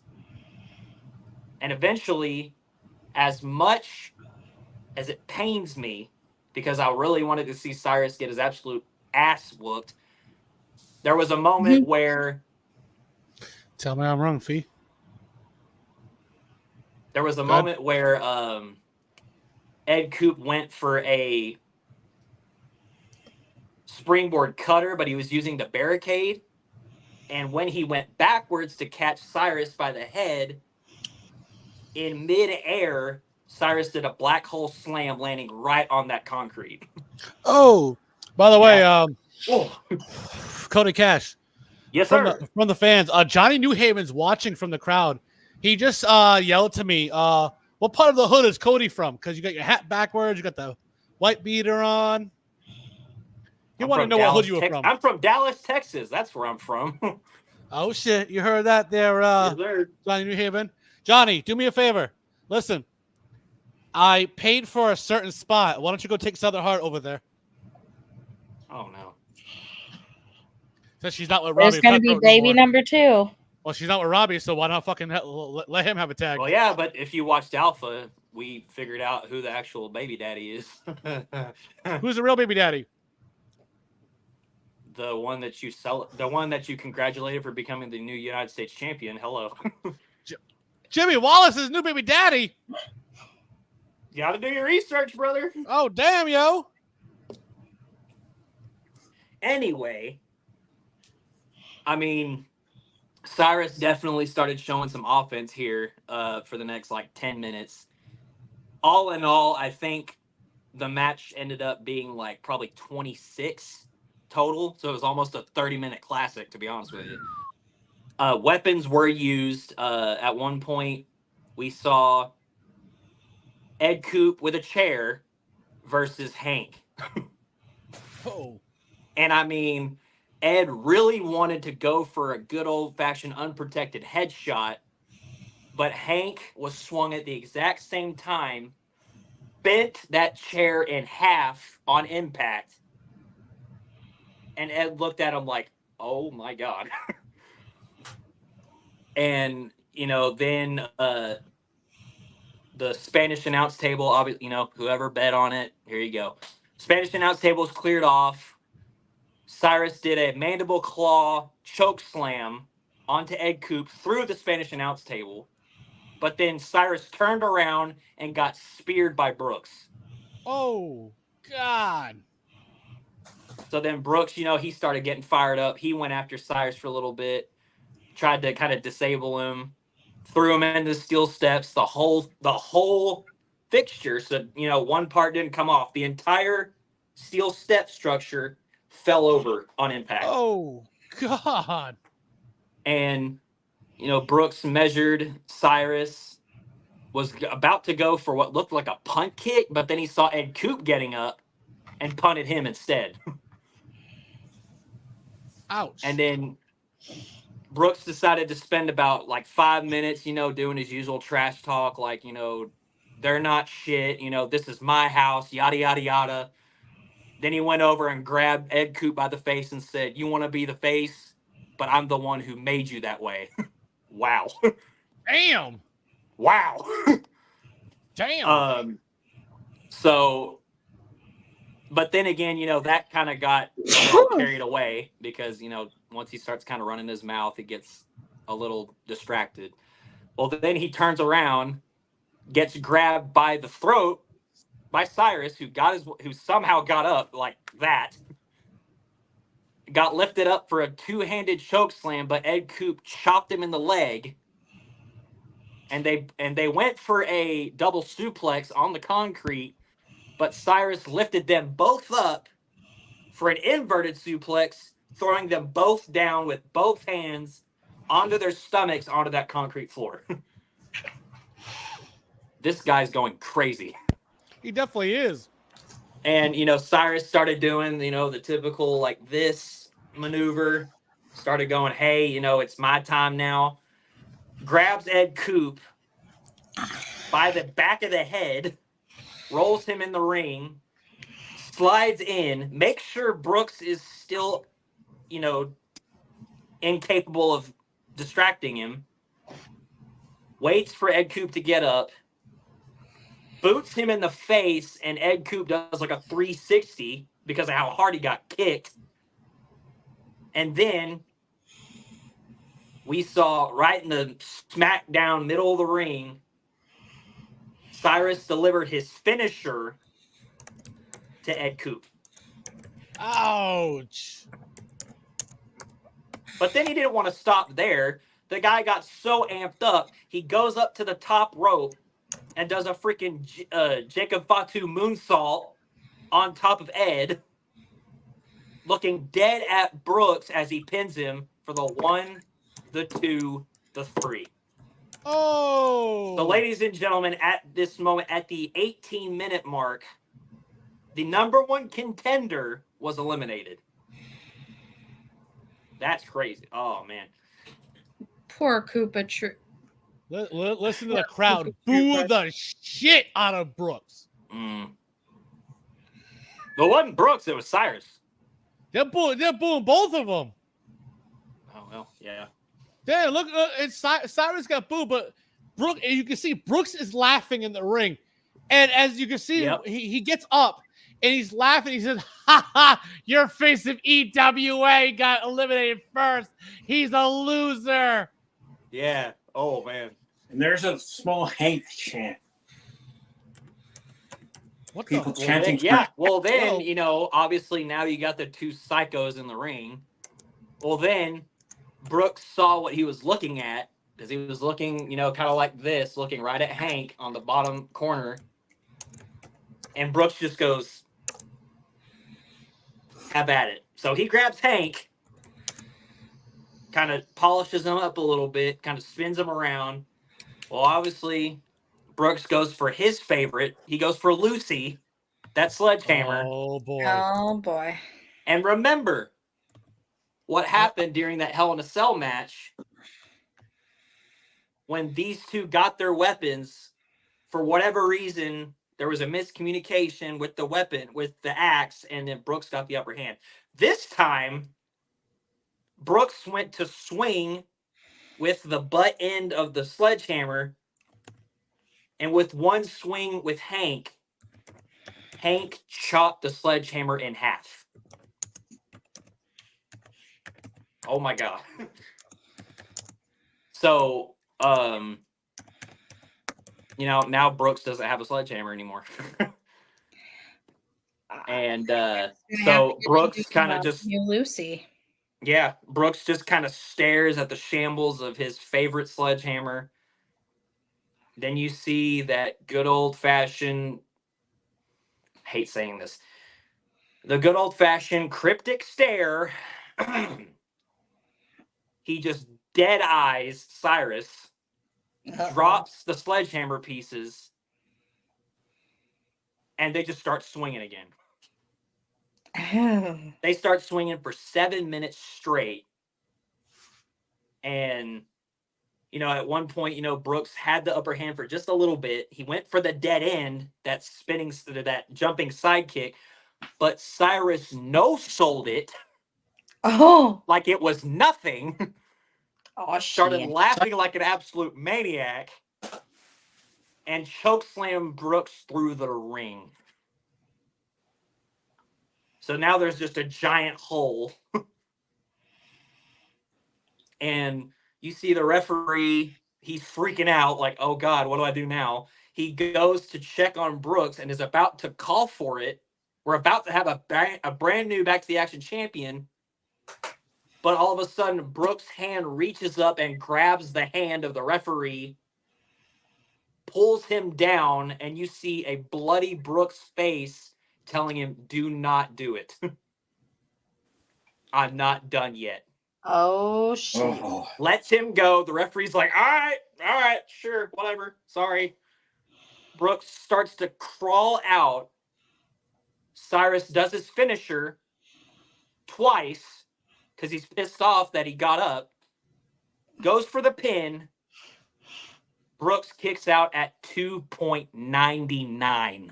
He was that close. So at this point, Cyrus is beyond pit. Like he's manic now. So he starts like ripping at the ropes. He's slamming, just palming down on the mat. At one point, he goes George the Animal Steel mode, bites off the freaking turnbuckle pad like a maniac. And he decides, you know what? Screw it. He grabs Brooks, throws him on the top turnbuckle, is about to do his finisher from up there. But Brooks does a poison Rana from the top rope. Dropping Cyrus from like 4 feet onto the base of his head. Whoa. Jeez. And both men are down for about a couple minutes. We're at the 28-minute mark. We're almost there. And the final moments of this match, Cyrus starts to get up, has his hand ready for a choke slam one more time, goes to launch his hand. He misses.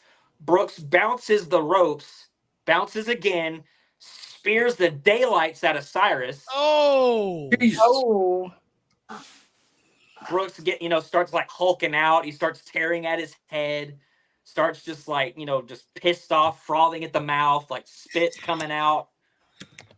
Then he just stops for a second, starts laughing, not berserk laughing, like the laugh that we also don't like.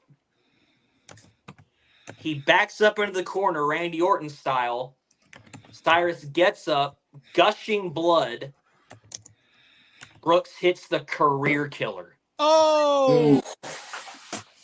That's got to be And it. Brooks, in the same moment of that landing, he lands on top of Cyrus, gassed, lays over him on his back. 1, 2, 3. Hell yeah. Brooks is still your champion. Oh my God. Wait. The Brooks. Now when Brooks laid on him, did he fully lay on it or did he lay over him? He laid fully on him while Cyrus's arms were splayed out, so his shoulders were down. And when Brooks was right on top of him, no. And Brooks's body wasn't on the mat like Shawn Michaels Triple H. Exactly. Yep. So nothing that happened. So Brooks won this match cleanly. Wow. I wouldn't say cleanly. That's a lot of blood. That is a lot of blood from both I of them. will say, as much as Brooks really wanted to beat the shit out of Cyrus, it was the opposite. He got the shit beat out of him by Cyrus this time. I will give, I hate that Ed Coop was eliminated first. I don't think that's it between them because he's still technically the number one contender. He didn't, he needs to solidify that with a one-on-one. I feel like that's fair, but I also don't think Cyrus and Brooks are done either. That was way too, that was a brutal match, but I feel like if they wanted to go further, they would. So, I mean, we can't expect that to be it either. Yeah, absolutely. So, Absolutely. But as you can see, the collective is down to the ring. Oh, man. Okay, the collective is down to the ring, and they are celebrating with Brooks. Brooks doesn't look like he knows where he's at right now. He doesn't. He's getting, he's like this, getting helped up. He's just dazed, and they're putting the belt around his waist. Right. He's not all there, dude. Here's the thing. Okay. Cyrus is up at top of the ramp. He's just sitting there. The lights went out. Oh, God. And we're trying to figure out what the hell. The music of the culling hits. Oh, no. And that's not even the Reaper. It's Prodigy and Darius Jones. Uh-oh. Tag champs, baby. The tag champs are coming to help up Cyrus. But the Let's Go back out. They come back on. Oh, my God. That's who talked to Emberlyn. Huh? Emberlyn is at the top of the ramp with the culling. Oh, shit. As Darius just hands her a shirt and she puts it on. Of course.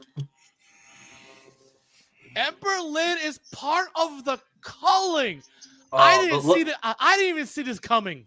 Look at the way Brooks just reacted, though. Oh, man. Oh, shit. Brooks is leaning over those ropes. He is pissed. He's got that look on his face.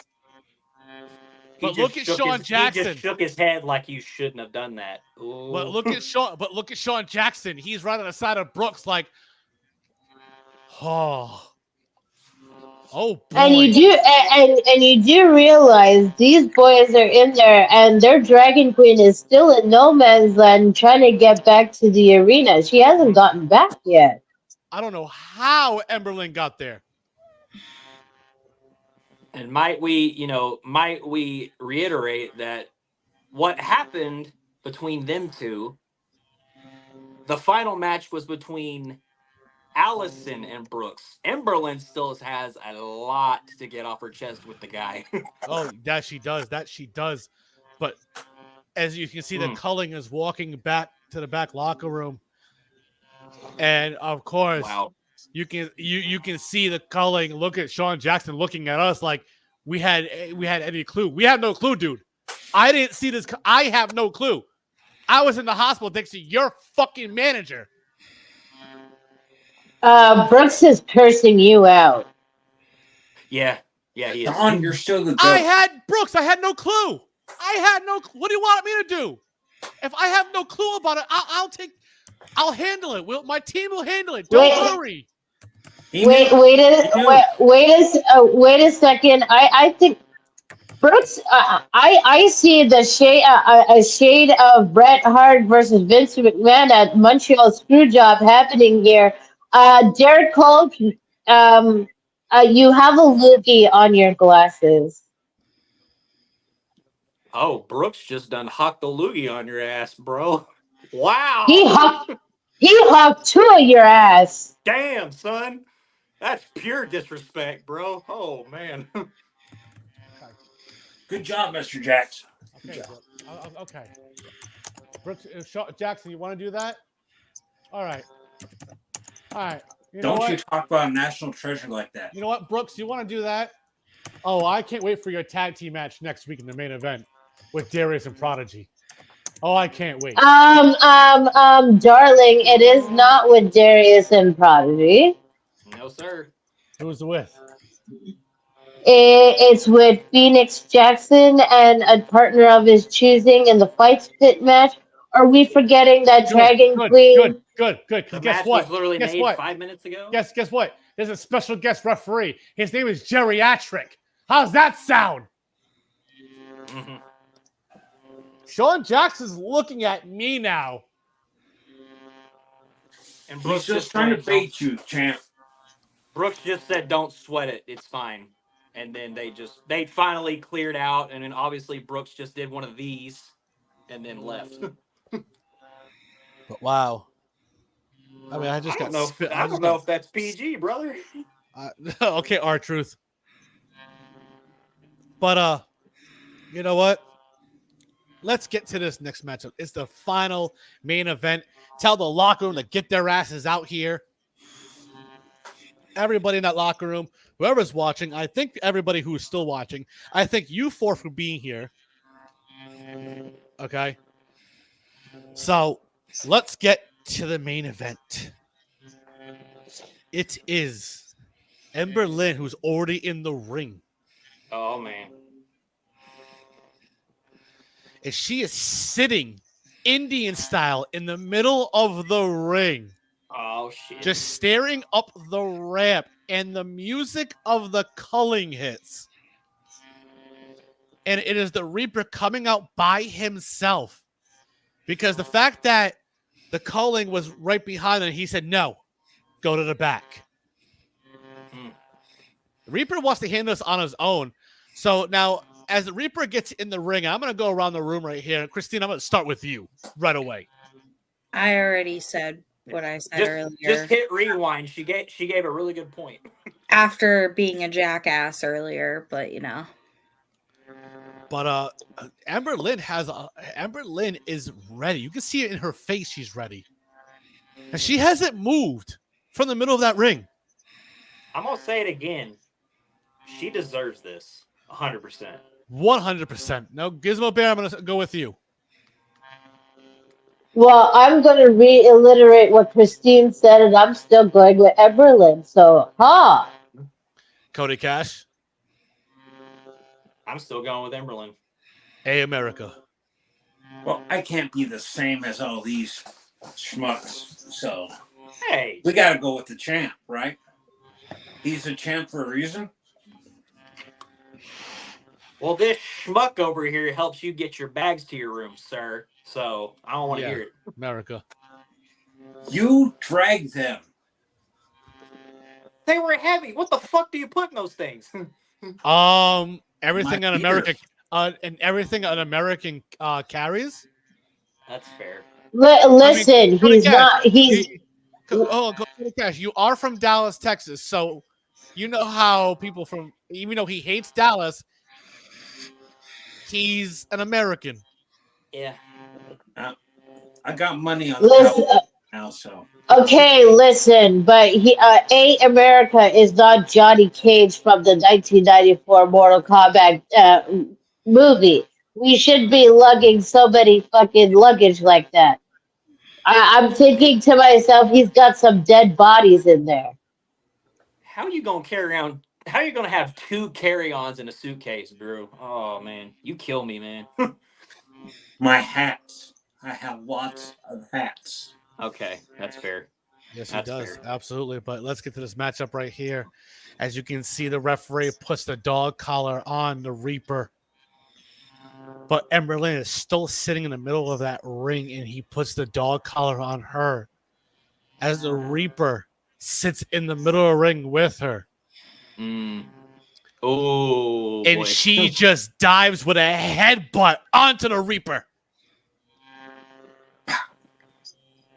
And just grabs that chain, wraps her around his neck, and she goes to the outside. She's yanking it as she pulls it.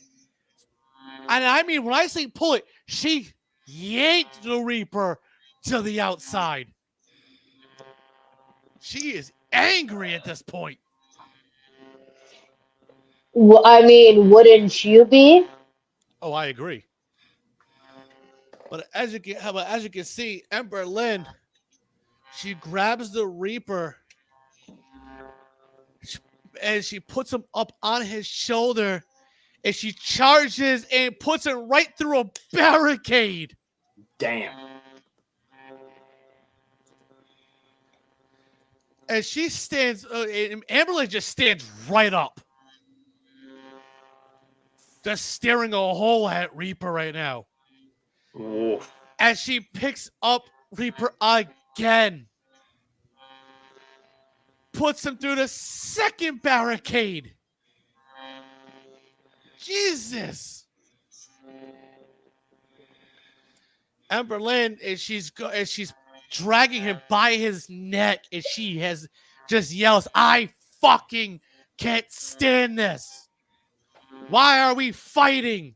We're together." And she grabs Reaper, puts him on the apron, as she takes some length of that dog collar and whacks the back of him.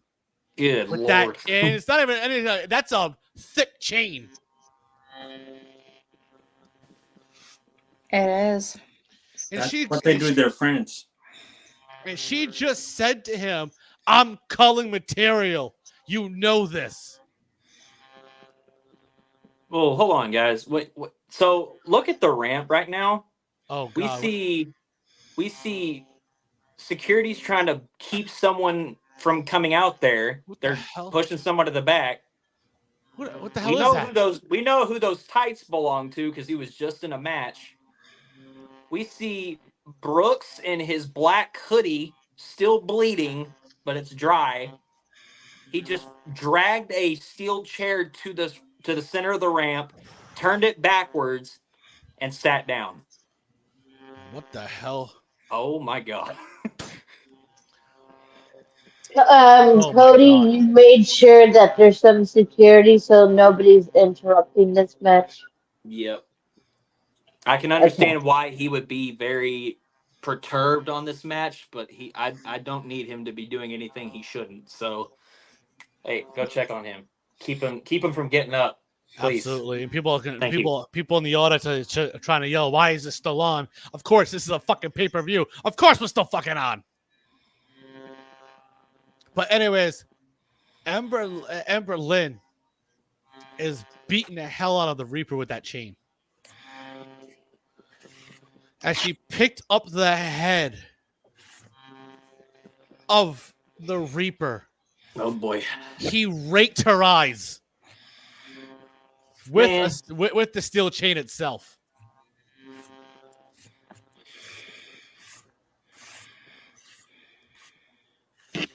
I mean, wow. Of course, what happens is you see, the Reaper went on the attack of Amber Lynn, really beating her down, trying to prove to her that you don't belong. And while still trying to prove to everything, I mean, they're going back and forth with each other for the next 10 minutes. I mean, back and forth. They are both bleeding, bloodied up. Reaper is bleeding. Amber Lynn is bleeding. And of course, I thought Amber Lynn was going to have this, guys, coming down to the final of this matchup. I really thought she was going to have it. But the Reaper hit the abyssal descent. And as he dropped to the ground, he is crawling. I mean, crawling. He got the arm over her. 1, 2, 3. Wow. And ladies and gentlemen, right as soon as that happened, we see Reaper gets up, looks at Emberlyn with, pity because he had to do it, obviously. But the lights flickered a little bit and he looks over, chair's empty. What the hell's going on? What the hell's going on? Emberlyn's not even in the ring as the lights went out. What the fuck? Reaper's by himself. What the hell is this?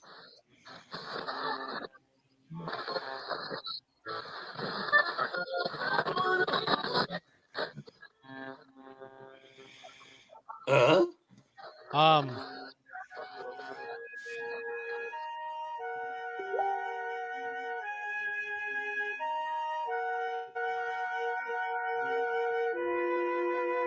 mean, I guess. I don't know.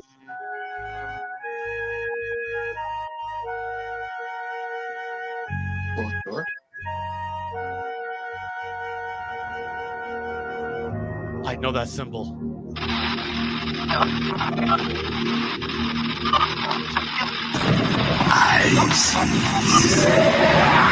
What the hell?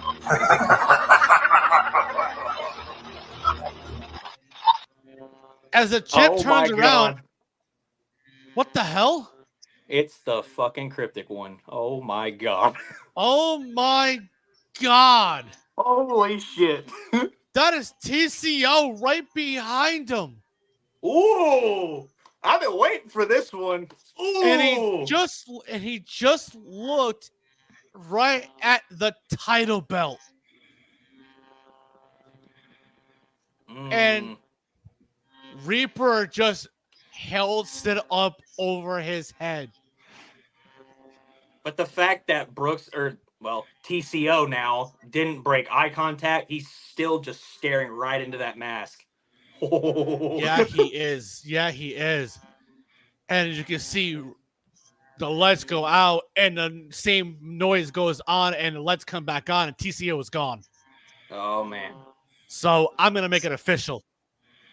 At the October pay-per-view presented by Bentley Productions, it will be the Reaper taking on TCO.